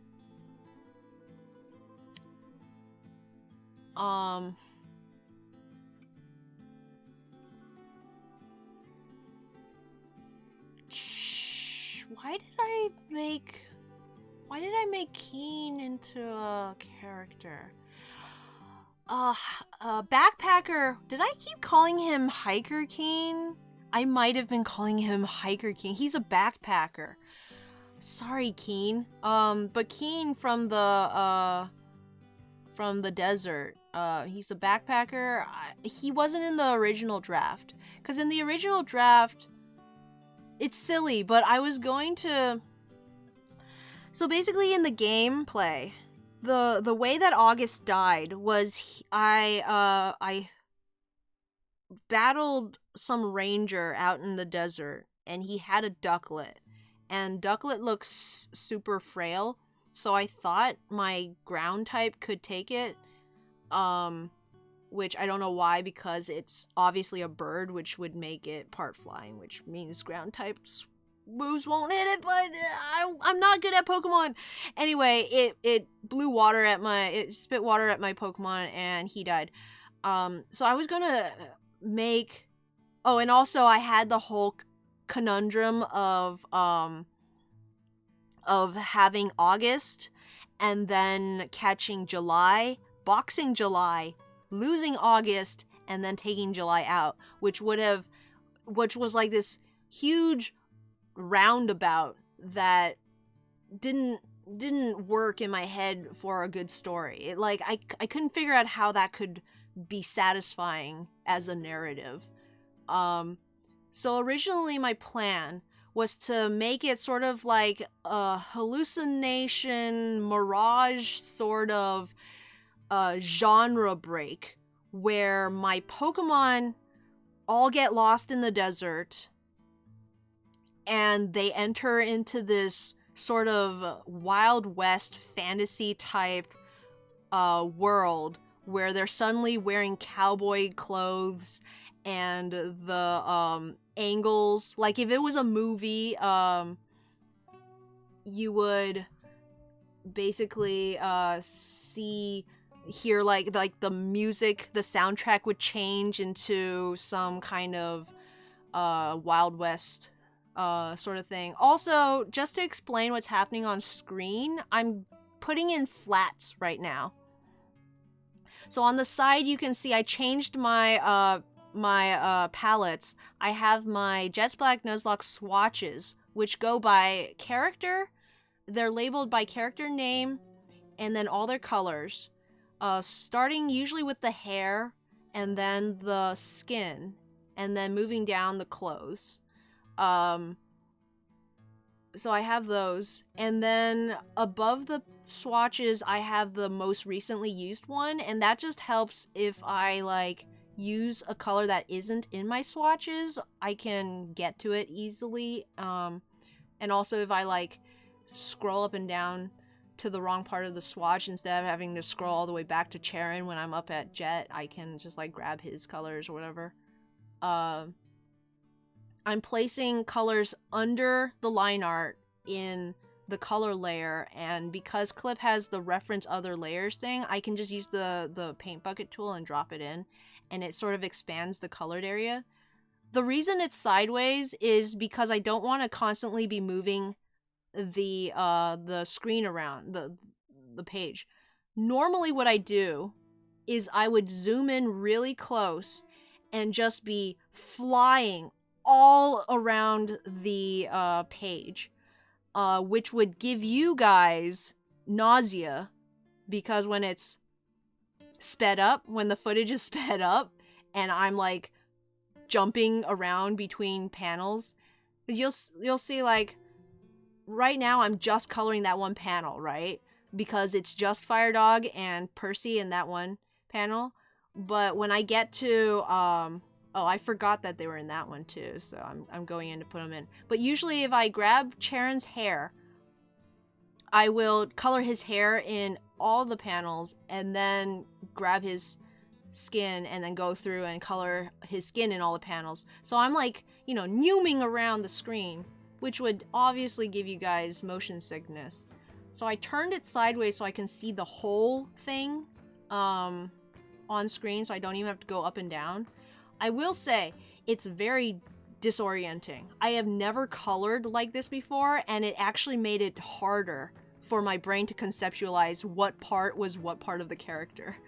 I couldn't even tell, like, what is that hair? Is that supposed to be this color or that color? Like, I think I had my head tilted the entire time just trying to see it right side up. But this way, at least you can see it all happening. I think I cut a lot of this stuff out because it's really just kind of plopping color down. Let me see. One of the Ace Trainers in my Sun run just kind of happened. Ace Trainers are pretty cool usually. I don't remember what the ones in Sun look like, but they have pretty cool designs. His name was a letter off from the one I had picked for my pro tag, and his dialogue was funny, and I thought he'd make a fun gag character. You have been calling him Hiker. He's a backpacker, I'm so sorry. But backpackers hike.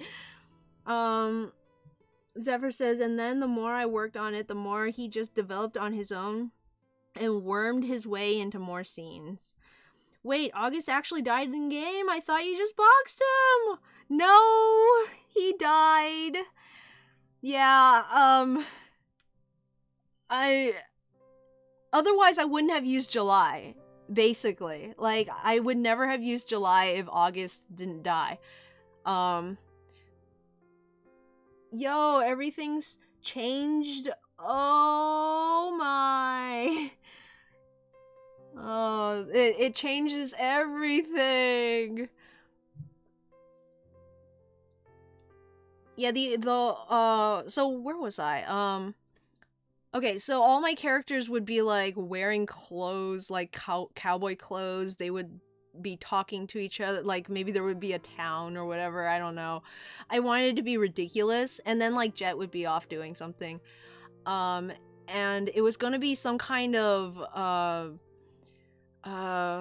spaghetti western type story where there's some bandits and, August has, like, I don't know, maybe he has a friend who has a daughter who, like, is trying to pay off a debt or something because his friend owes some people money, and his friend died, so he's like, he has to protect his daughter or something and go and fight the banditos, and I don't know. It was gonna be ridiculous, and the bandits were gonna be led by the Ducklet, and there was gonna be this, like, huge end battle scene, and, like, he, like, dies or something. Obviously that didn't happen. So I don't really remember at what point I decided a backpacker was going to join the roster of characters.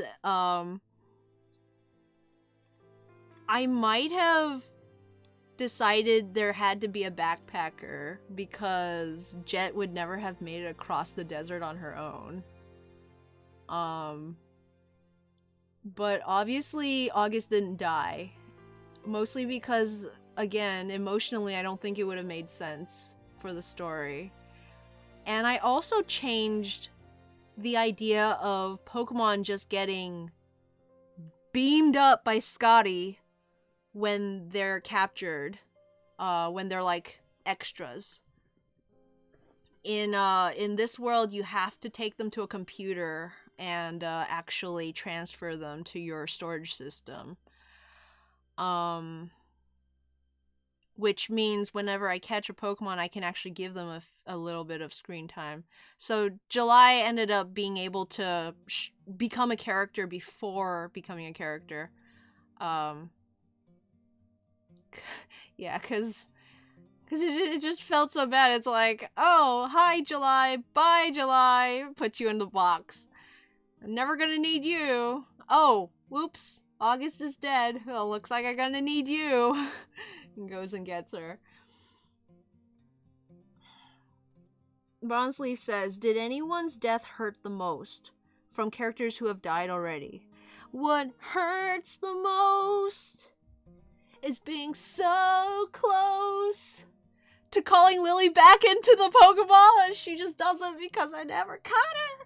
No, definitely Lily was really, really hard to get through. I didn't like that. She was my first catch, you know? And I knew that was going to be really hard when it came to the story. I struggled a lot for that scene. Lily's death was actually going to be,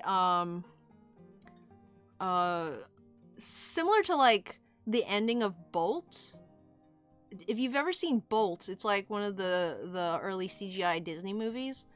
At the end, there's like this fire in the studio, and then like Bolt goes in and like saves his girl. Yeah, it was like something like that, where there's gonna be some disaster, and Lily had to go in and save Jet or someone else, and like perishes. Either that, or I was gonna have her like I don't know, fall onto the tracks or something, because there's like roller coasters in the gym, I think, and like get electrocuted. I don't know. Like, I was trying very hard to figure out how to make it so that it wasn't the gym leader's fault. You know? Because it's like they're not supposed to be bad guys, so why are they killing my Pokemon? That's been my struggle. I didn't have to deal with Lenora killing anyone because I restarted from there, and I didn't lose anyone the second time. With Tutu, in what's his face, Clay's gym, I turned it into a gag because it just didn't make sense to lose anyone at that point. So I didn't really have to deal with that. So Clay was off the hook. I'm trying to think if anyone else. No, I think until the Elite Four, Elisa was the worst case of I have to deal with an official gym leader killing one of my Pokemon.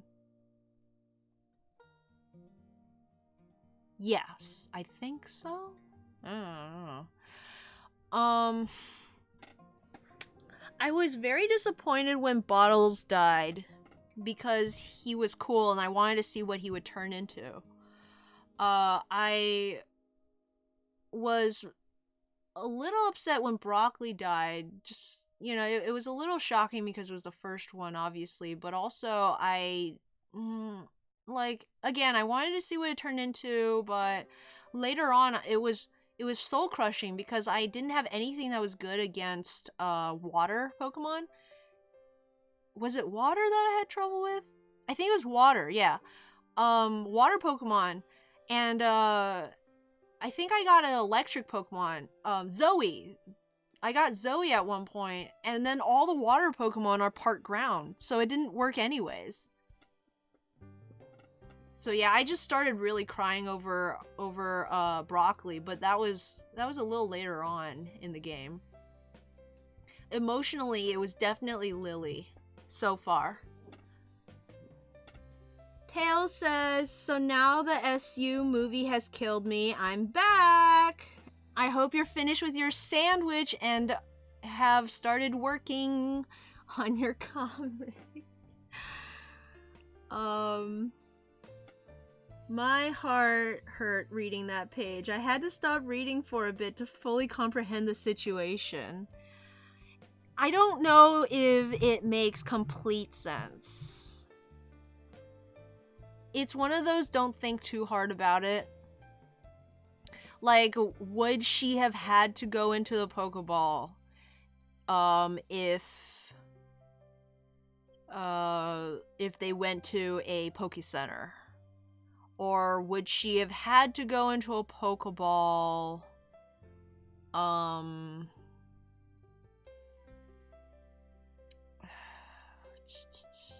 I don't know what other situations off the top of my head, but like Pokemon Center, right? You bring your Pokemon there. I would assume they would ask you to put them in their balls so you can like take them to the heal part.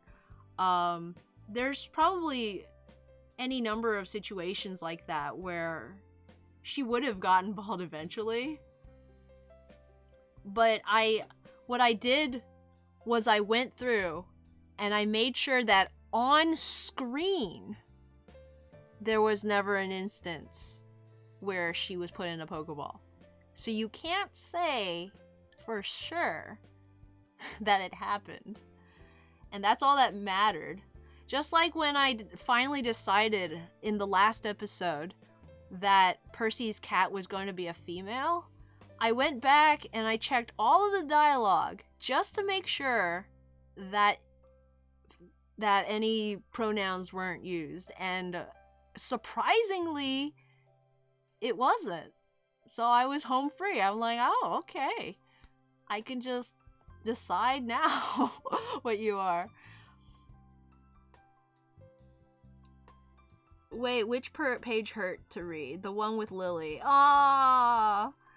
To be honest, it's something I was happy to accept. Jet seemed like the sort of trainer to manage to never ball her Pokemon. Yes, exactly. And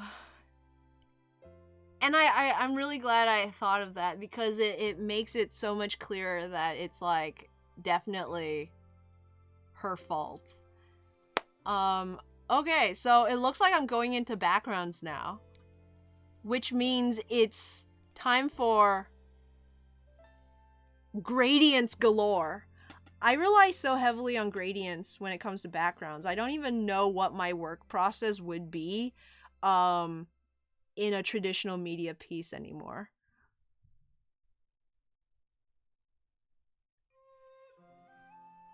Gradients are a little lazy. They don't look great on their own often, but you know, they get the job done when you're in a rush.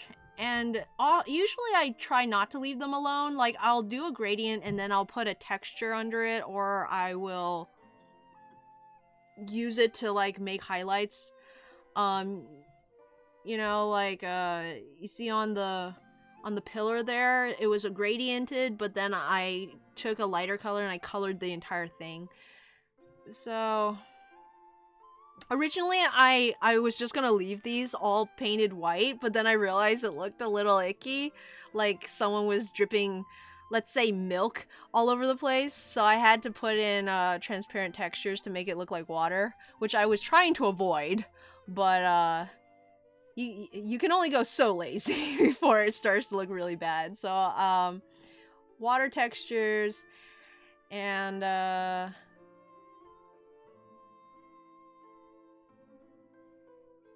yeah, just throw some gradients on, why don't you? Just all the gradients. Mouse says, I love the death a ton because something like that was clearly done out of love. Jet always having Lily out with her became a horrible mistake by complete accident. Yeah. Yeah. And then it Lily paid the ultimate cost, and it wasn't clean, you know? It wasn't like she didn't get any final words. She didn't get to reconcile anything because it just happens. Like, accidents are accidents because they happen out of nowhere, and you can't, like, you don't always get to say your final goodbyes or, like, say, oh, well, it was all worth it in the end. No, her final thought was, I wish I had more time to, like, spend with you guys. This isn't fair. But it wasn't like she didn't blame Jet in the end, you know? Like, it happened, and it could have been prevented, but in the end,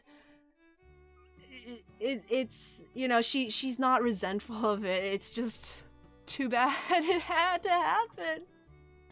And I was really sad because I was trying to protect Sir Francis. And July, because July wasn't even evolved yet.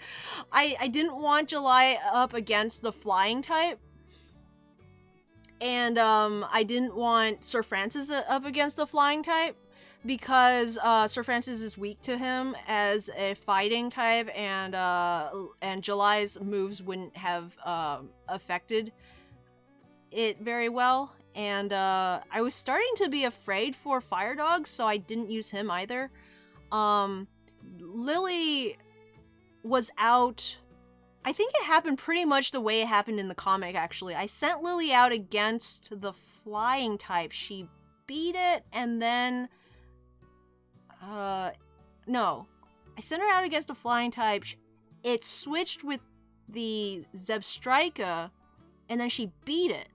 So I was kind of surprised that she beat it. I like kept her out a little longer than I had planned. And I thought, wow, she can probably go the rest of the way. I mean, you know, it's probably the safest. And it didn't happen, and it was terrible, and I hated everything. I think Fire Dog might have been the one to avenge her. Let me check my notes real quick. Nimbasa,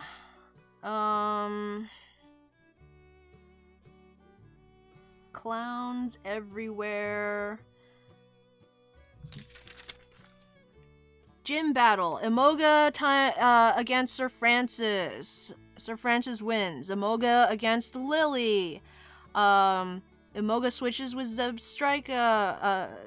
Lily wins. And then the Imoga comes back out. And then Lily falls. Fire Dog. Yeah, Fire Dog avenges her.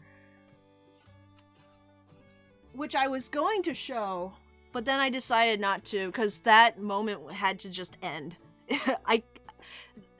The idea that when a Pokemon dies in an official gym battle, and then everyone just keeps going, makes no sense to me. At all. You stop everything, the show is over, you cart them out, like, you know, maybe bring out the next opponent, the crowd is like, you know, shocked. It's like, is she actually okay? Because it's hard to tell from a distance, you know? Maybe they're taking her to the Pokemon Center and she'll be okay. But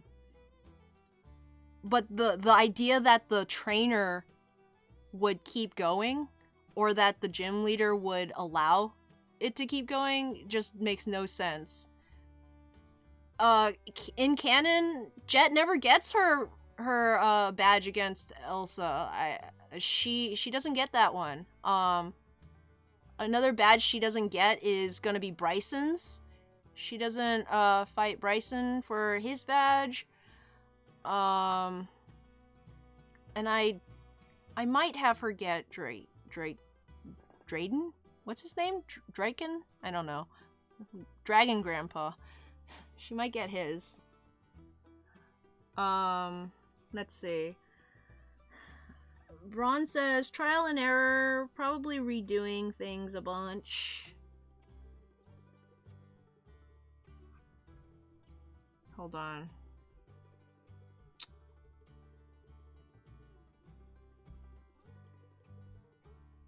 Sorry, I forgot what that was in reference to.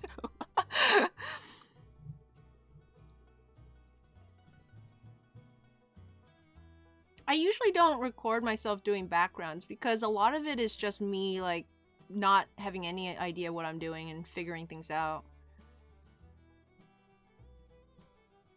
Do you not plan to have Jet challenge the E4? I will have her challenge the E4, but maybe not officially.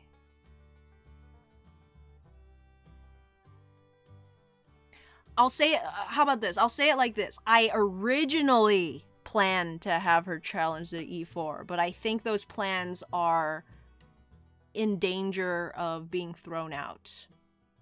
I have a different plan that might work. It might also not work. I don't know.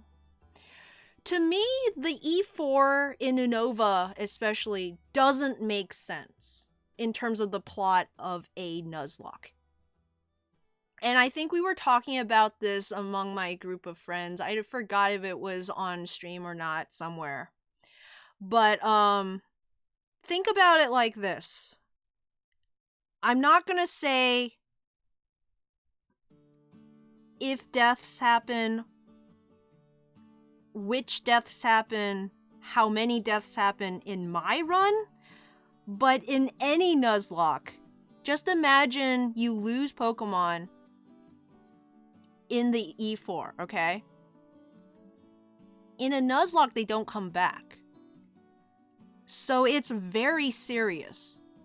There has to be a reason why the E4 are preventing you from the trainer who has the only legendary Pokemon that can defeat the other legendary Pokemon.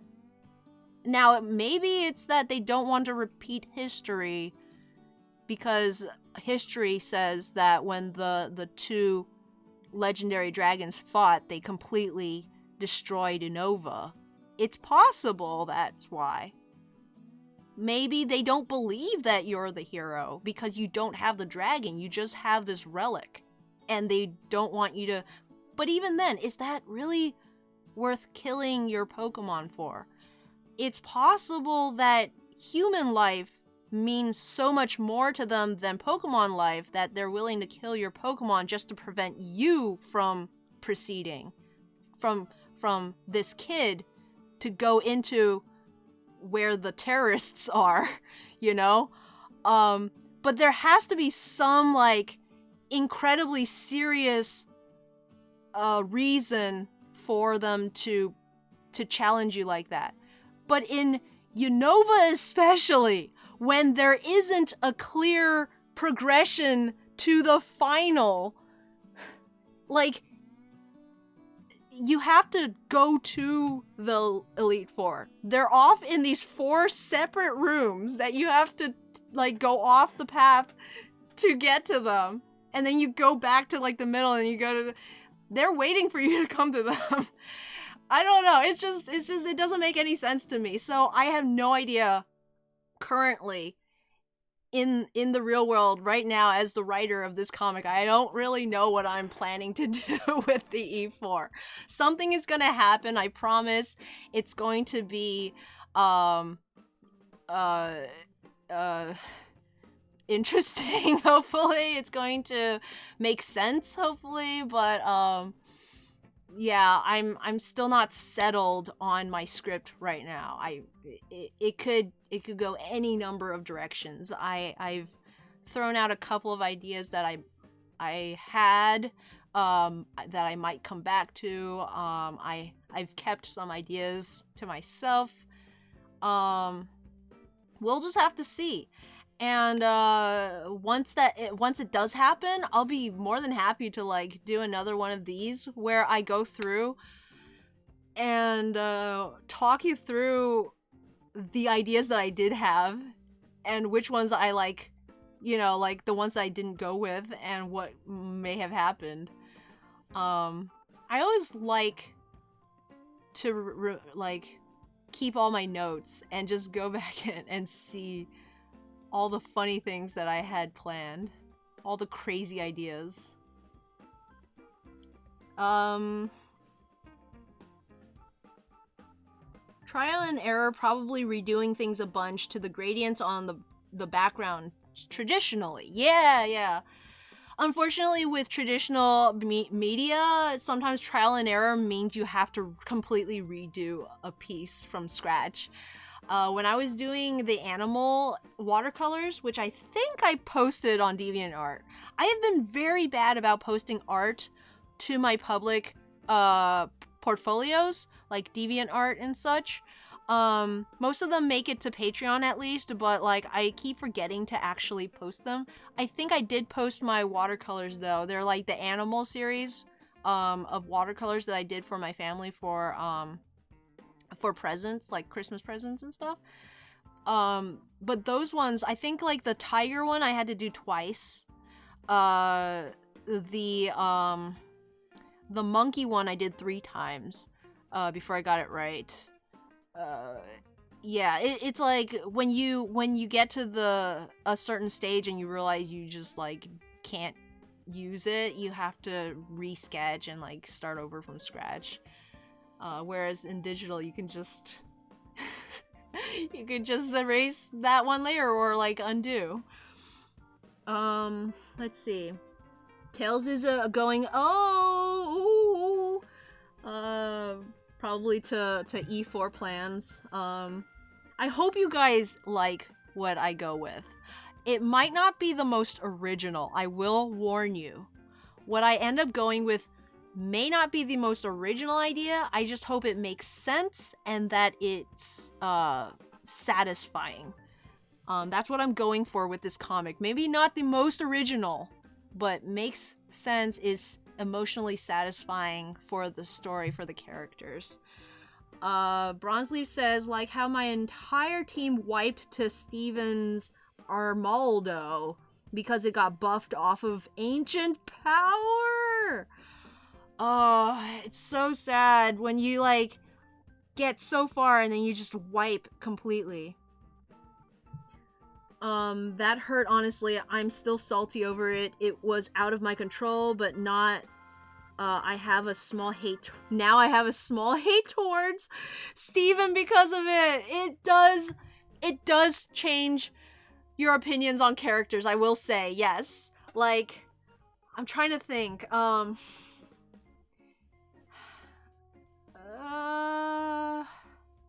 Which character? Oh, I can't say that yet. It hasn't happened yet.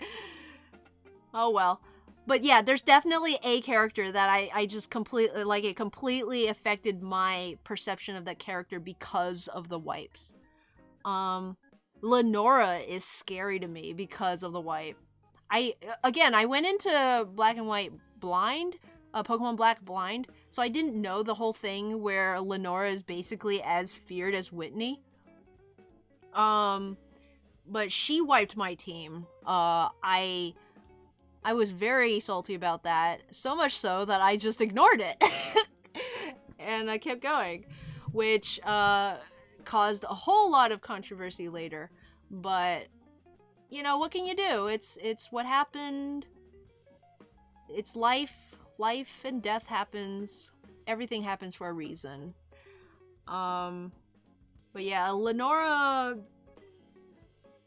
unfortunately, it didn't help my perception of her in the slightest. We're gonna get a bit of Lenora later on though, so I think because I'm like planning that stage of the story right now, I think it might salvage some of my opinion of her. We'll have to see.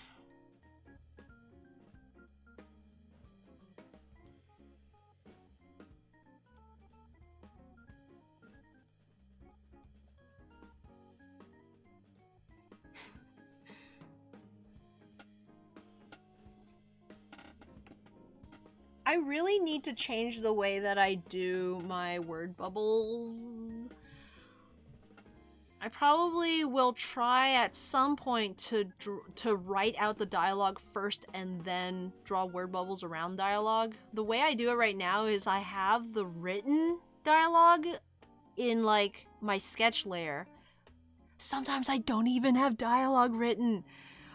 But I have the bubble drawn out around like written dialogue or just placed strategically, and then I draw in the bubbles first, and then I go in later and add text, and unfortunately sometimes the text does not fit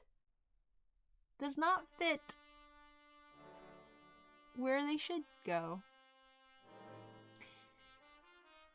because I write in a size different from my font. Also, I don't know if I like that marker felt font that I use at all. It's just what I've been using the whole time, and I don't want to change it now just for consistency, but that's certainly not one of my favorites. Tails agrees. It's a sad mood.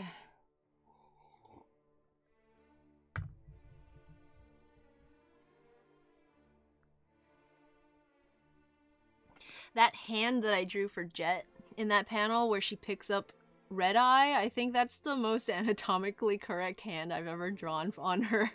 I don't think I had a reference for it either. Just sometimes a hand just happens and I'm like, I like it, I don't want to get rid of it.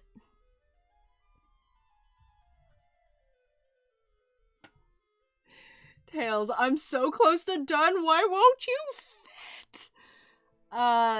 Again, also, the font that I chose does not help at all. Just because it's so huge and, like, chunky. But yeah, sometimes I go through and I read actual published comics. And the way they do their text is very, it's very mechanical. It's very clearly that someone drew the page, they drew the art, and then they mailed it off to a texter. I don't know what they're called, a letterer? I think there are letterers? I don't know. Someone who places the word bubbles and the text in. And, because they're all these very uniform looking, bubbles, and these tiny little, same size, same, kerning and leading and everything is, like, very same across the board, and they're small text, and you can fit the text, so much text in it, and the bubbles are usually very tiny. If you look at, like, Marvel comics, DC comics, like, the word bubbles are pretty tiny on a page, and it works. Meanwhile, I'm, like, sizing my text to fit in the bubbles and, like, trying really hard to make my bubbles round enough, and it just looks really messy. Yeah, lettering and placing text in bubbles is not, it's not a skill set that I have mastered over the years of working on comics. This is satisfying, though. Finally getting to shade in the stairs. Making it, like, obvious where the stairs are. I liked doing that. That was fun.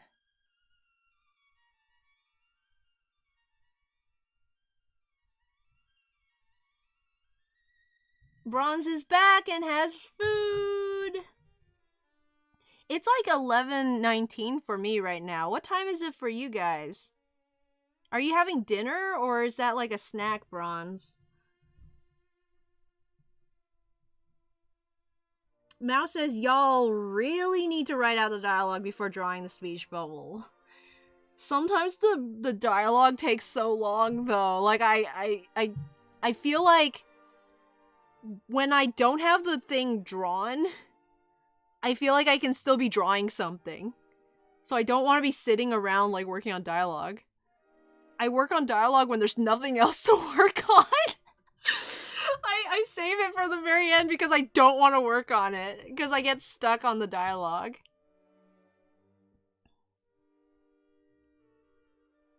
It's 8:19. Dinner time. That's a pretty late dinner for me, though.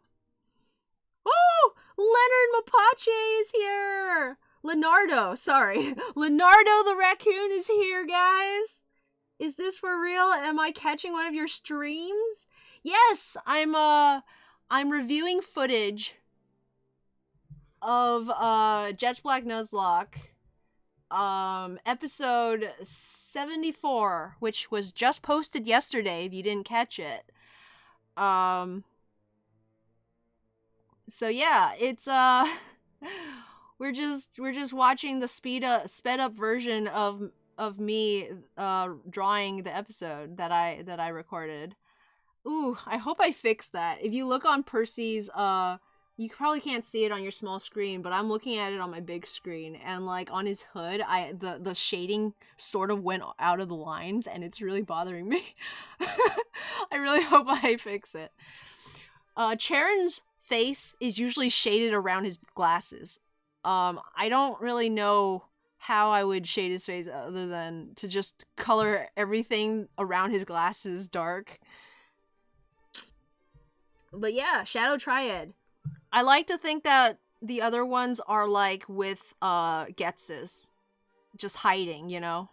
That at least, I like to think that at least one ninja is always with Getz's at all times. If not all three of them, unless they're all with N. Under his orders. Like, if he didn't tell them to watch N, their prerogative would be to, like, stick with Getz's. Mouse says, man, I wish I was having dinner. Mouse, go have dinner. You need to have dinner. Mouse, are you playing Minecraft again? Without me? Today was Labor Day here in the US of A, and so I didn't have to go to work today.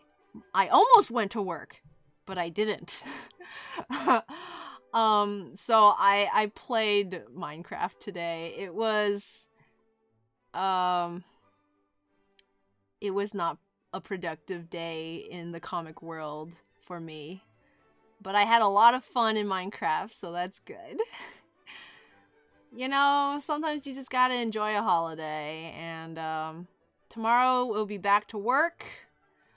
I'm really glad I didn't have to work today, though, because otherwise I would have had to leave late, which means I would have had to maybe skip dinner, if not have dinner on stream. Mouse says I'm doing homework. Oh no, that's the worst! When you can't have dinner because you're being responsible. Because then I can't even yell at you. You should still eat something, though. Because you can't think as good if you're not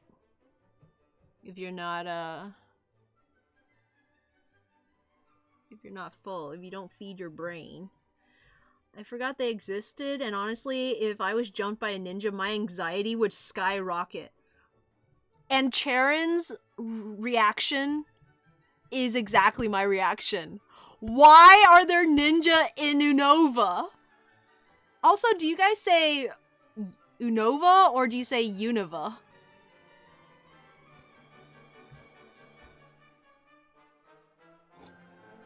And which one would be correct?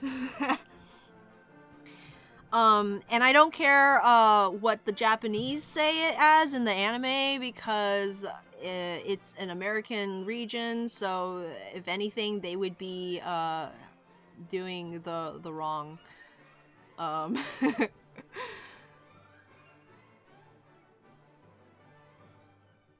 Though honestly, any pronunciation in English is basically wrong. It's like, do we even have a certain way to pronounce things? Unova. Unova. U from United States. You know, and Nova from Northern Virginia. Which is not the region that it's based off of.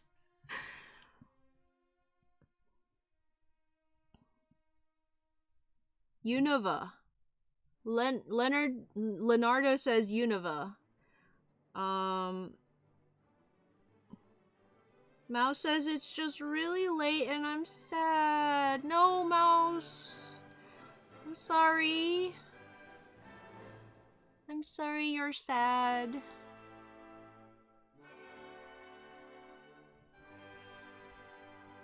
Is it because you're doing homework or because you don't have dinner? Because both of those would make me sad. To be honest, I might go home and eat though. Oh, that's good. And Leonard's right. Having dinner is a responsibility. Eating is taking care of your body. Braun says, I think it depends on where you live and how you pronounce certain words. Yeah, maybe it's a tomato-tomato kind of thing. I've honestly never met anyone who says tomato, though. Like from America, I guess. Maybe some other countries would say tomato. Tomato. Oh, I think I might have heard people call it tomato, but I've never heard anyone say potato. It's always potato.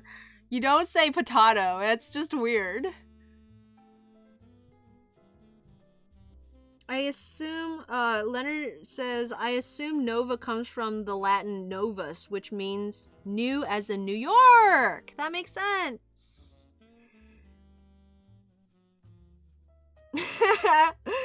Mouse is crying out, Tails!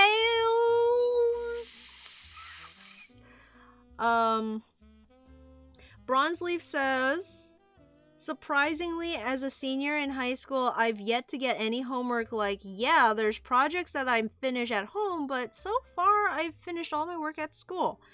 I have friends like that. I have never been able to do that in my entire life, but I have friends who would go home and all they would do is play video games because they finished all their work at school. When I was at school, I'm like, this is my excuse to not do anything except schoolwork. So, like, if I finished my schoolwork on time or, like, early, I would doodle. I would, talk to people. I would, you know, just daydream, I think. I would read. I used to read books. It's surprising, I know, but I used to read, like, fiction and stuff. Daydreaming was a big one. Yeah, and then I would go home and curse my fate because I had homework. But until I got home, I felt like, you know, I'm at school. I don't have to deal with stuff that I bring home. Meanwhile, my friends were, like, doing homework and stuff, and then they would go home and be, like, home free, and I was so jealous. Tails! Mouse, calm down. Tails, where you go? Where you go, Tails? Where did you come from? Where did you go? Tails says homework is the worst. I still stand by it. Bronzeleaf says I'm prepared to get swamped one day and die of so much work. Well, if you keep doing stuff at school, you're never going to get swamped at home, right? How much more do we have of this? 30 minutes. Wow, we're gonna end on time probably.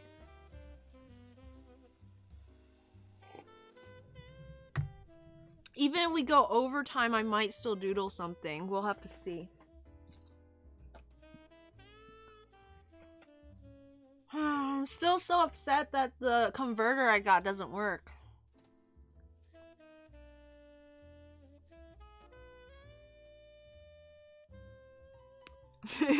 True, but no homework has been assigned properly. It's only been an essay so far. Essays. I do not like essays.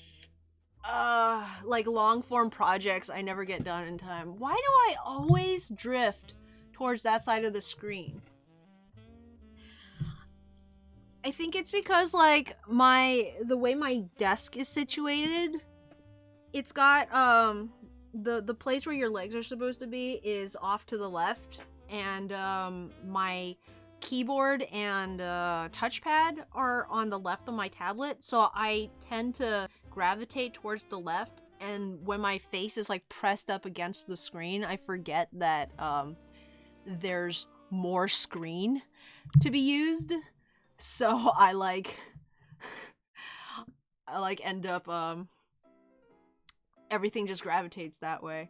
I might try to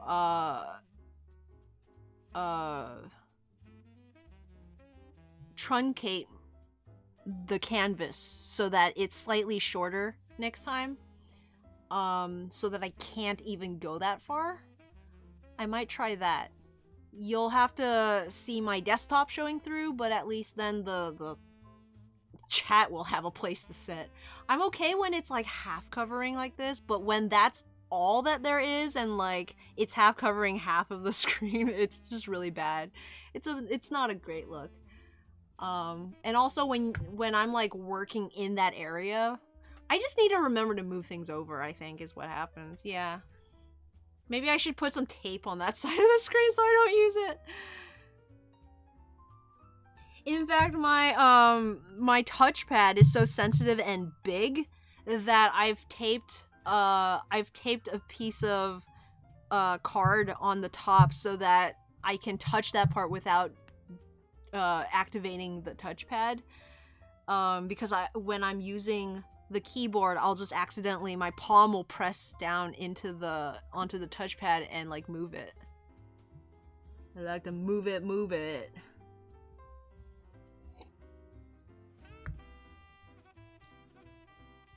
Descriptive essays are the worst, can I just say that? I'm so bad at them. What do you mean by descriptive essays? Are they like research essays? I don't like research essays. For me, if it's an opinion piece, then I can do pretty alright with it. I'm still not good at it. If I was, I would definitely be doing blog posts. Cause I have opinions.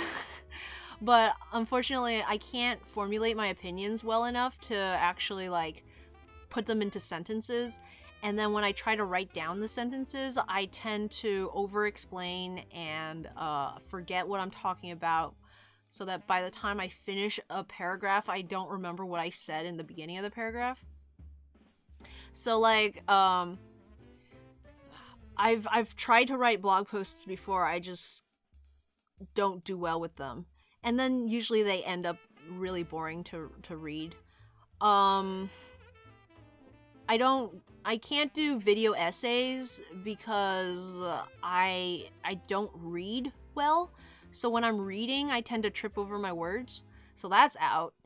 There's something about the quality of the voice when it comes to video essays that's very important. I listen to a lot of video essays, you guys, so it's probably a matter of preference, but also, yeah, I don't think I have the reading voice for that. And when I start reading, I start to lisp and forget how words work. In fact, right now, I have one blog that I started. I thought I would have the energy to do it. It's a blog about Pokemon mysteries.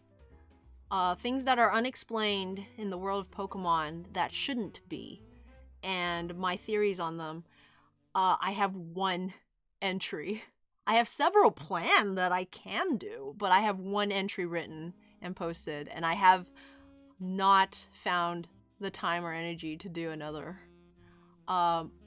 If you're wondering, the first entry was on Kangaskhan, and why in the world it has a baby in its pouch when it is born, when its baby is supposed to be the baby form.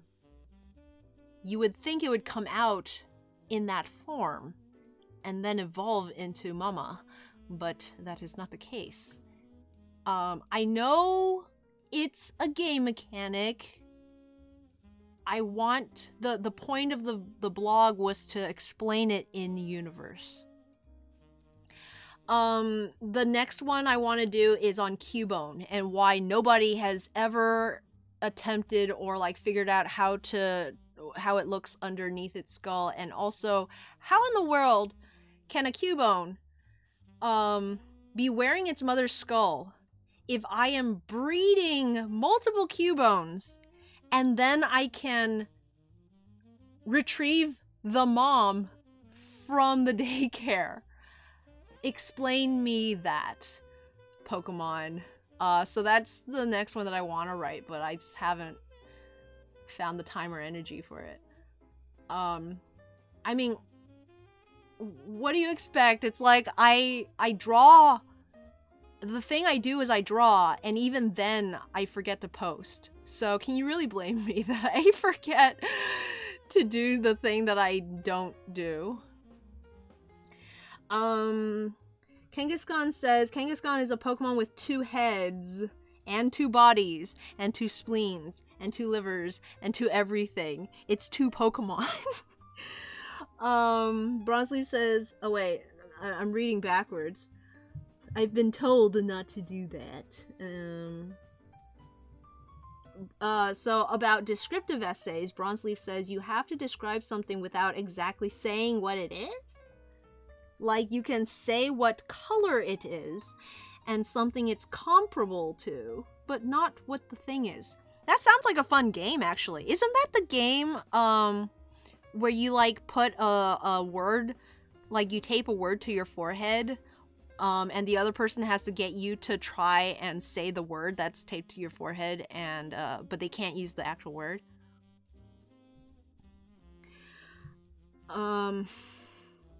Leonardo says, when video essays are good, they're excellent.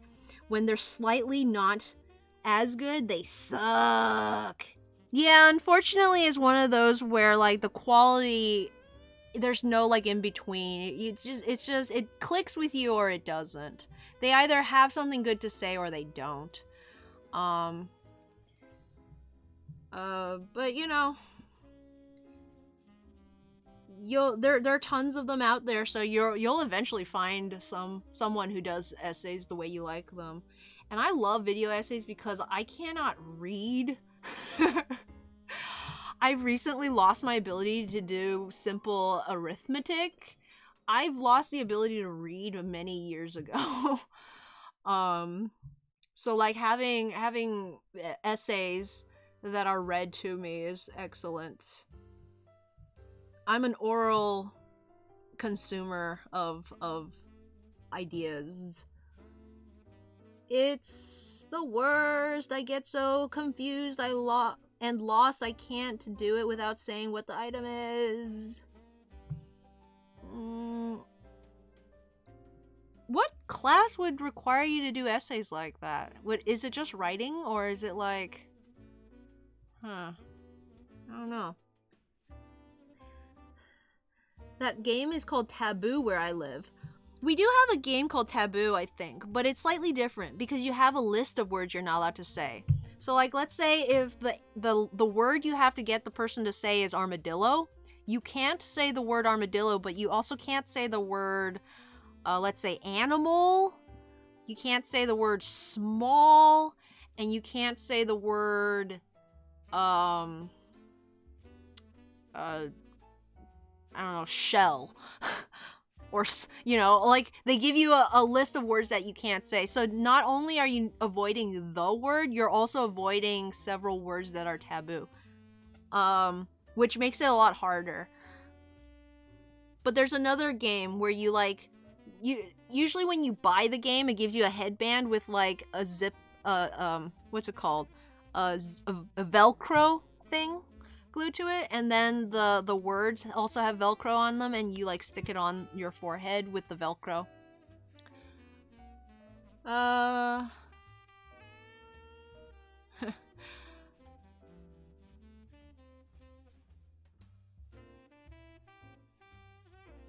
Bronzeleaf says yes. I'm not sure, but I feel like that'd be a good way to learn descriptive writing without writing.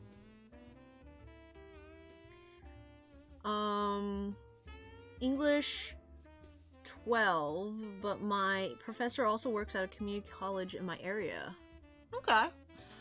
Yeah, it seems like an English type deal where there's not really a practical use for it. The only class I ever took an advanced placement course on was the English classes in high school. I took AP Literature and AP Language. And the only reason I took AP Language was because it was a prereq to AP Lit, which I really wanted to take. I loved being forced to read classical literature in school because I never wanted to read them on my own. And I love, people always complain that their teachers wanted them to like find symbolism in the color of the drapes or whatever, but I love that stuff.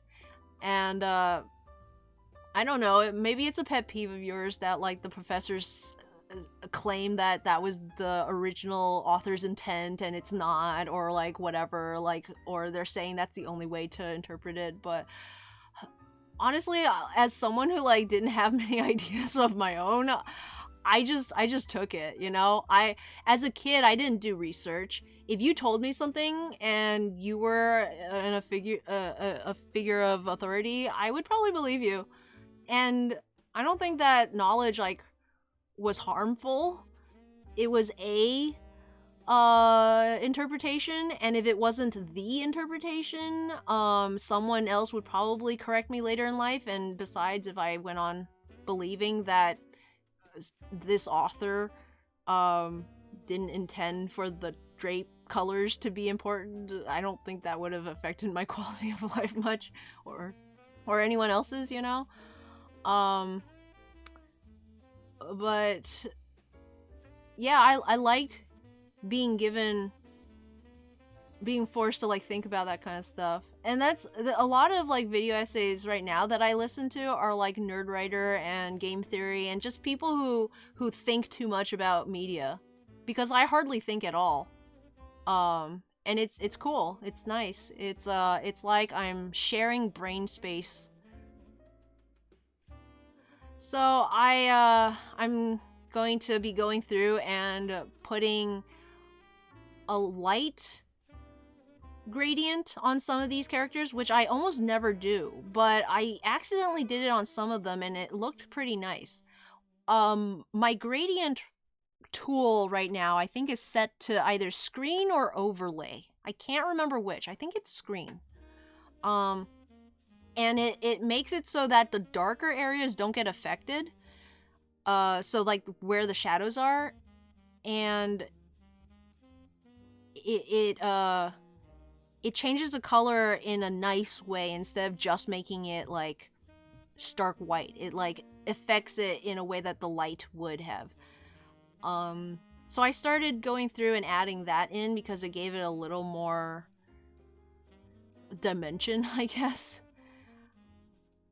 And now I'm gonna like be fiddling with these, what would you call this? The action burst tool in Clip.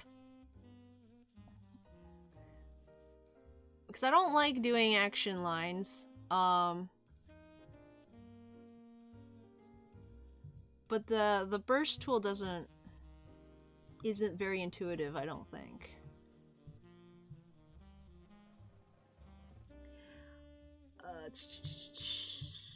So head baz or Inglorious Bastards. That's a movie, right? I've never seen that movie. I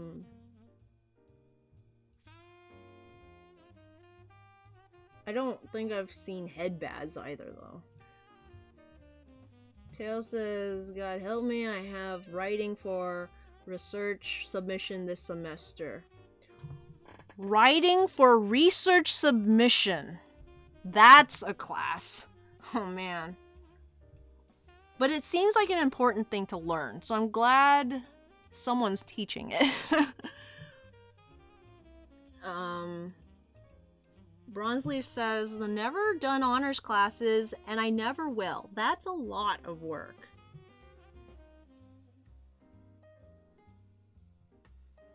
It is. But in our community, it was like if you're not doing an honors class or at least a advanced placement class, you're not doing enough. It wasn't so much this is extra as in like you should at least be doing one. If you're not like absolutely going beyond your means, you should at least push yourself a little bit.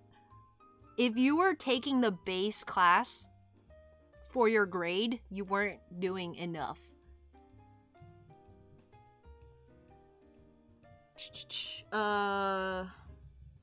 Most of my friends took like 5 AP classes. I only did the one because I was scared. Apparently it wasn't enough to get any credits in college.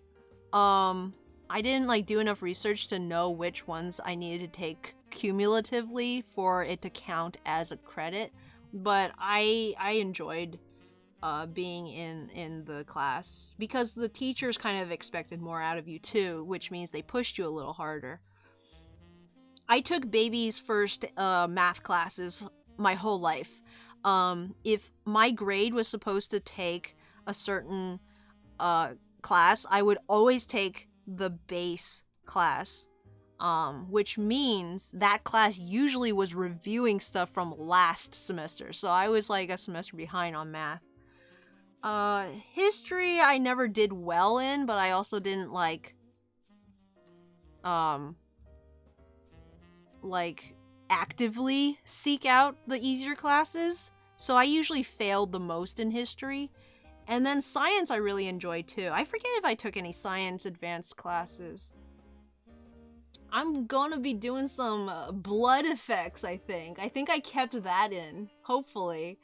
I needed to fix this because it was supposed to be blood like squirting out of his face since it was just ripped open and it didn't look like it, so I went in and like actually added some blood, which should be fun to watch. I'll keep an eye out to make sure I don't move it over and then the chat is like covering it again. But yeah. Tail says, I love finding symbolism. I hate the way teachers teach finding symbolism. That's fair. Yeah, it's not always great when teachers are trying to force subjective thoughts onto kids, because you're not going to share your subjections on pieces of fiction. Tail says, I had a great AP teacher that had a fun way to teach the critical thinking for it. Most teachers tell you a thing is symbolism for a thing and can't back it up. Yeah, I mean, if you're gonna talk about symbolism, it's gotta have some basis. It can't just come out of nowhere.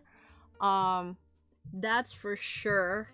And I feel like it would be better for them to teach like how to find it on your own rather than just showing you where it is and like saying, here it is, this is the symbolism. As someone who wasn't good at finding that stuff, I did prefer it when they just gave it to me, but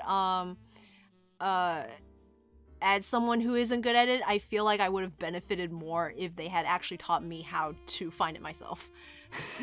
So I do agree with you there. They're terrible.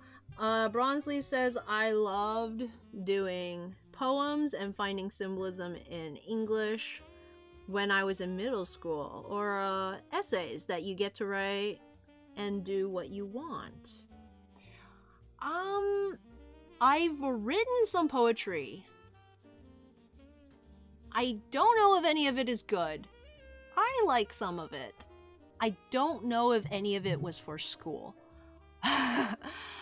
I do like songwriting. It's a skill that I always wish I had more of, but I don't at all. But it's a type of poetry, so there's that.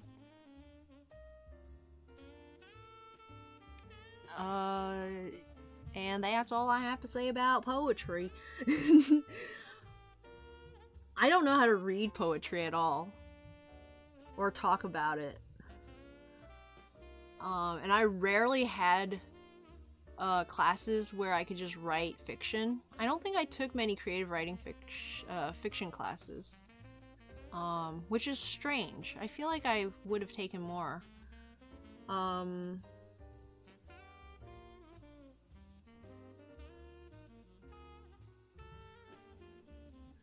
My teachers didn't mind whatever I wrote for essays, because I followed the rubric, but also I got to use characters and stories I made, so it was fun.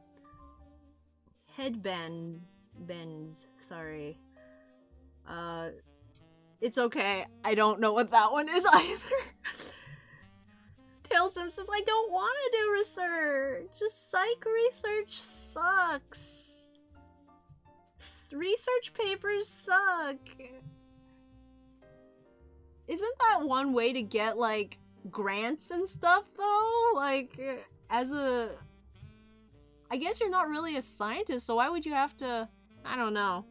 Yeah, that seems like a lot...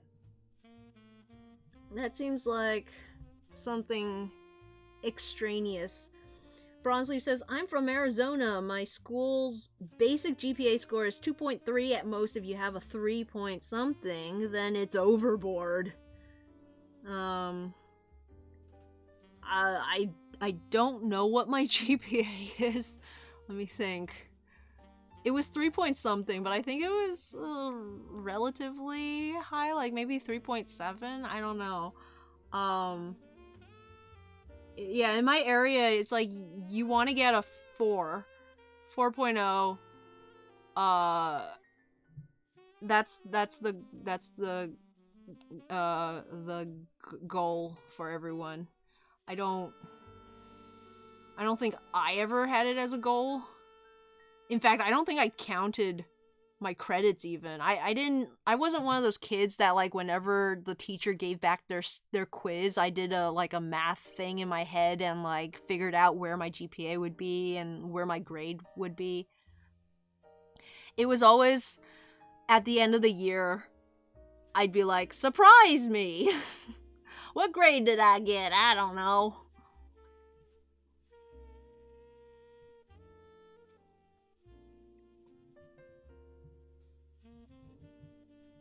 History, English, and science are my best. Math is not so good for me.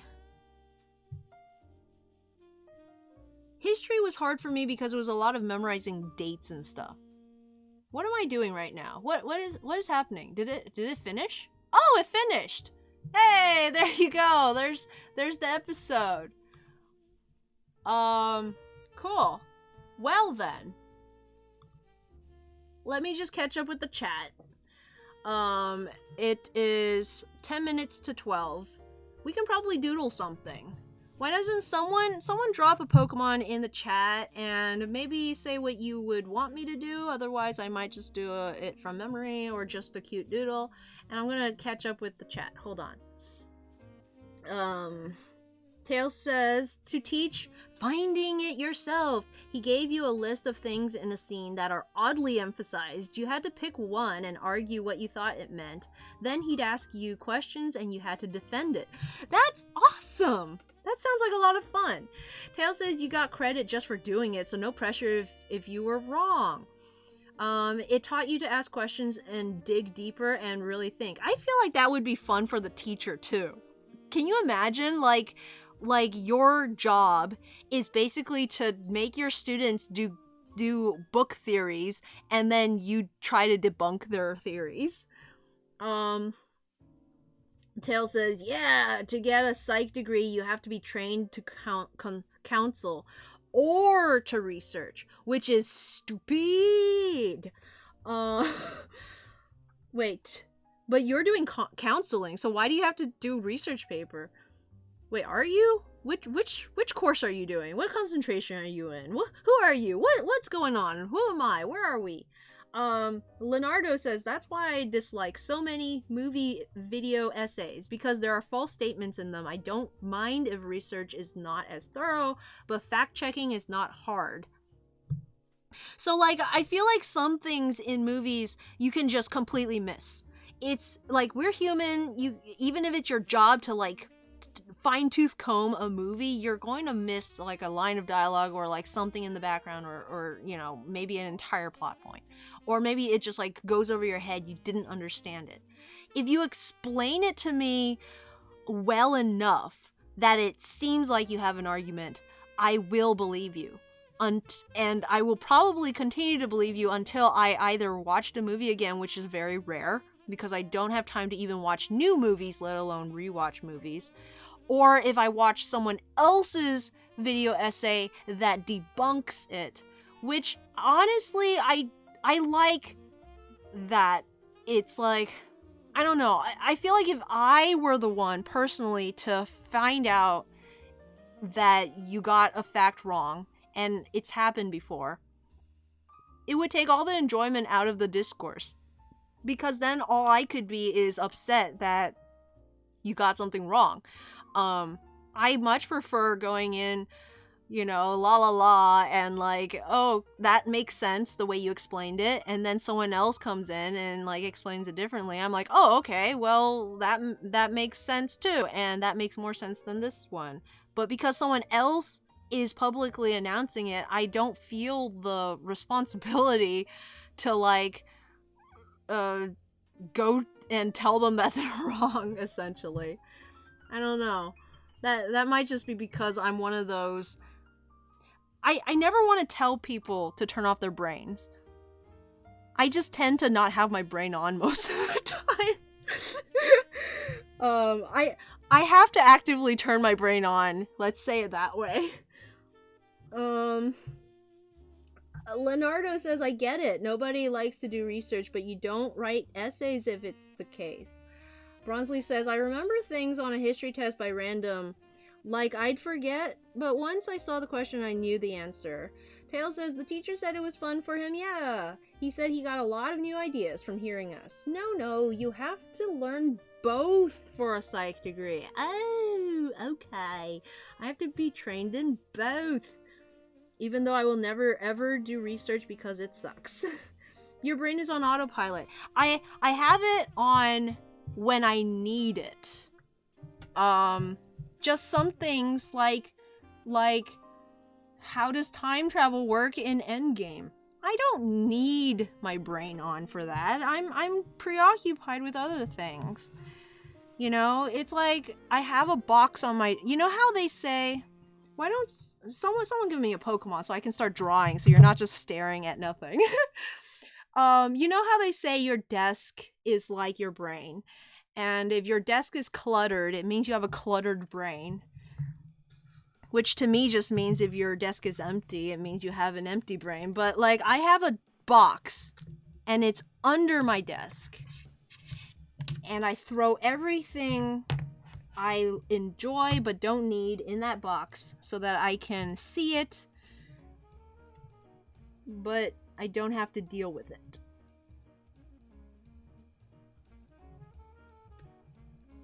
And honestly, sometimes I do step in it by accident and I realize I don't like what I've stepped in, and it makes me really upset. When I have opinions and other people's opinions don't match mine, I can get pretty upset, and it's not fun for anyone. So, I don't know. That's a lot of Pokemon. Oh, you still need a Pokemon. Flygon Mega! There is no Mega Flygon! Plus, I've already done that, Tails. And if you haven't seen it, I might try to find it and re-upload it somewhere. But, let's see. Feebas, Keldeo, Beedrill, Jibanyan? Excuse me? What is a Jibanyan? Okay. Let's see how many of these I can draw all at once.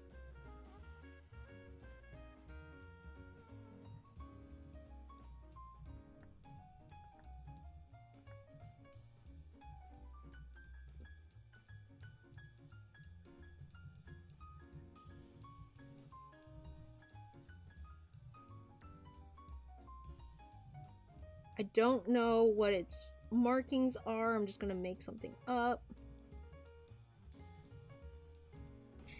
I think it's got spots.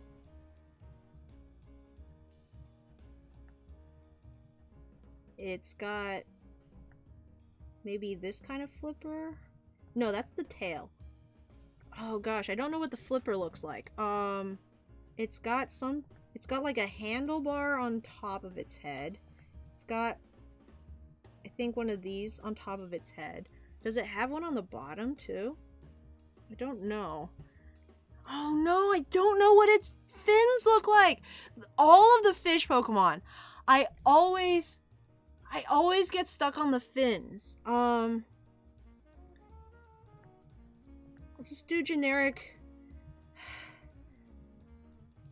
I hate to do a cop-out, but I'm just gonna do a generic, something like that.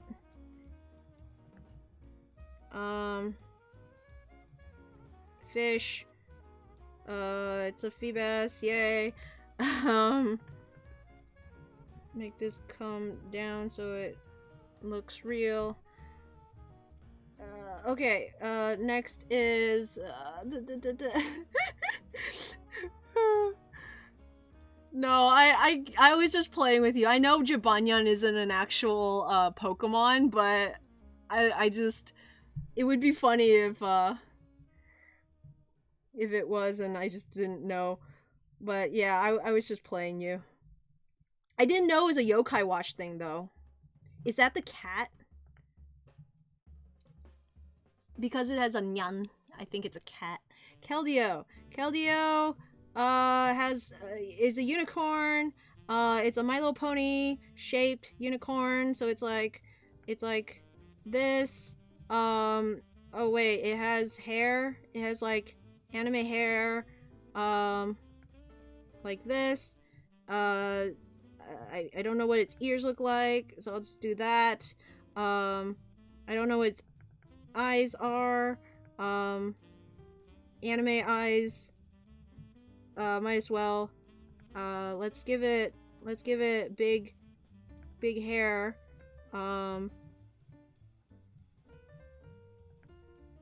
Something like that. Neck. Oh wait, more hair maybe. Body. I know its tail is like this. 'Cause it's like water. I've drawn Keldeo once.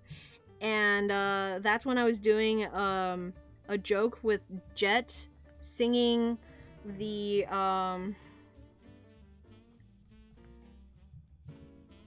what's it called? Ready, the song from Tangled, Ready as I'll Ever Be or something like that. And that part, I think in that song she would have the part of the girl who like shows up later, and she says at one point like, and I swear by the sword. And since Keldeo is like a sword of justice, I had Jet holding Keldeo over her head. It's like, I swear by the sword! That's the only time I ever drew a Keldeo. And I also should know what Keldeo looks like more, because I have an actual poster of him on my wall, which I'm not looking at right now. It's quite easy to ignore it because it's on the other wall. I would have to like lean back to look at it. Something like that, maybe. I don't know. Next! But Keldeo is one of those terrible Pokemon that has way too much flair around. Like, the hair is weird shapes, and then it also has 2 forms. So it's like, what are you? And then, let's see. We also have...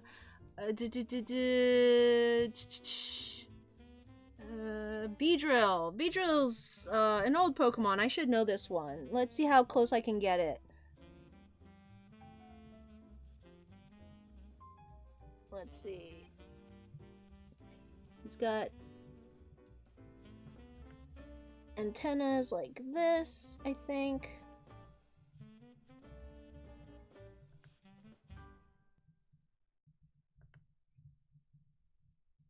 So in Pokemon Go, I have a Weedle named Weedle D and a Kakuna named Weedle Dum. The Beedrill's just named Killer Bee, though. I like names that do funny things like that as I scroll through.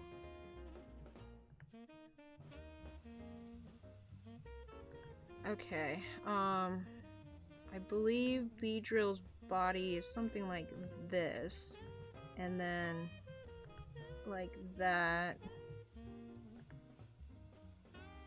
I don't remember what its stripes are like, so I'm just gonna put 1 stripe here.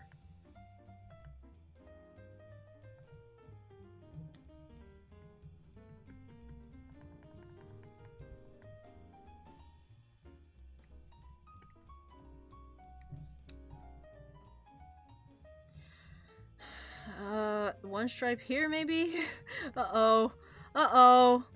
Uh-oh.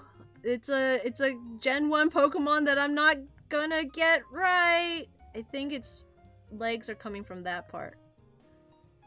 Oh no! You found my weakness, his bug Pokemon.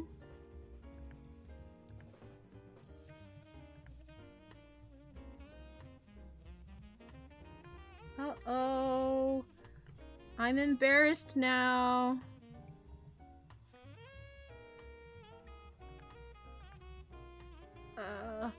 Beedrill is a good Bab. He is. A 3-foot bee, though, is not something I want to deal with in real life.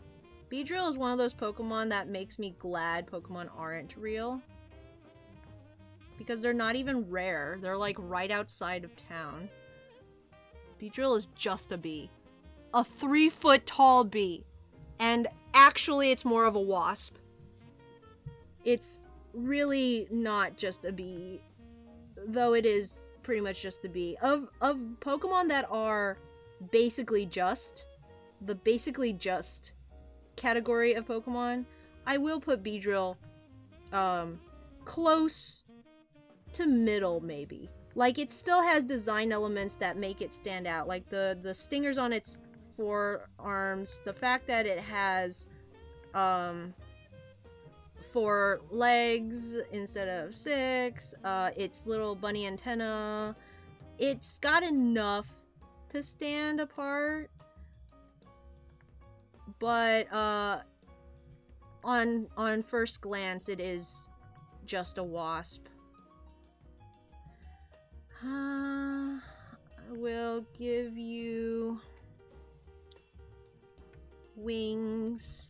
Let me be your wings.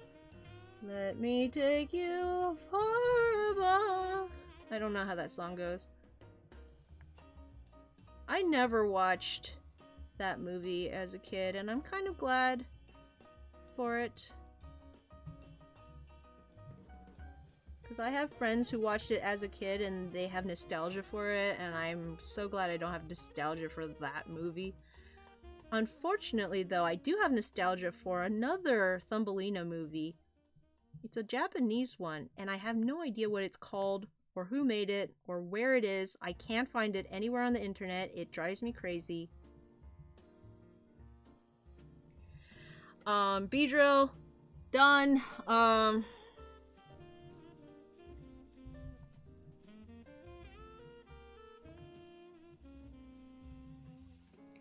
Let's see, we have...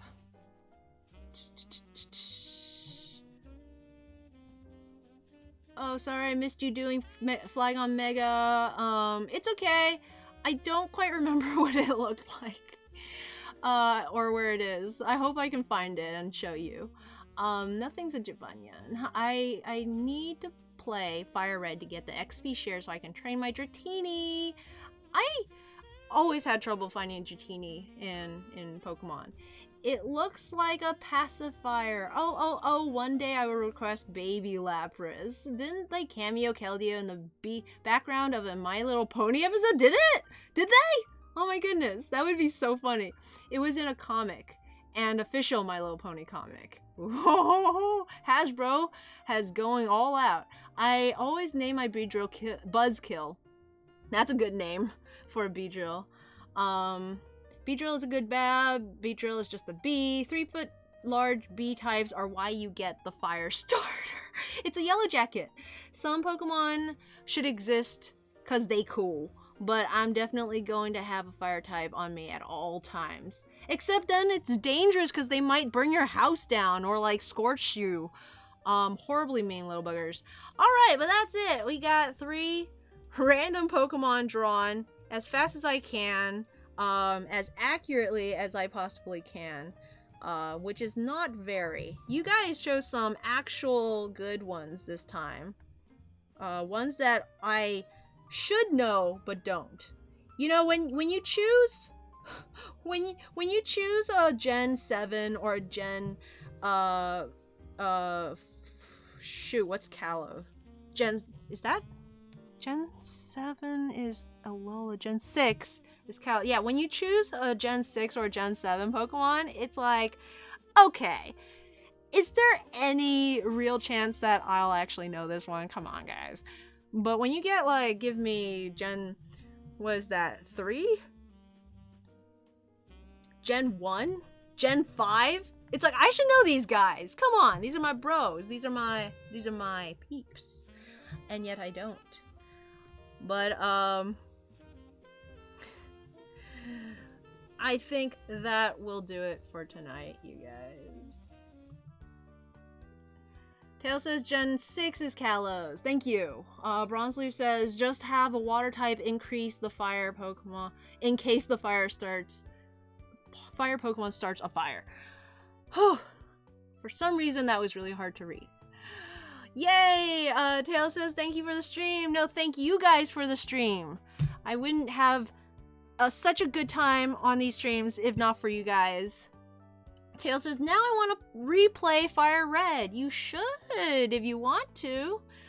Tail says, good night. Good night, Tails. Leonard says, thanks for streaming. Your streams are delightful. Thank you so much. I tend to speak very loudly for some reason. And like, I feel like when I get on mic, I just start to yell. And I hope I'm not hurting anyone's eardrums. But I'm so glad you guys are enjoying them. I enjoy making them. And it's a great way to start the week. Bronzeleaf says, this stream was fun. I enjoyed it. Bronzeleaf, yay! That's so smart. What did you do? Oh yeah, have a water type and a fire type, and you heard it here, folks.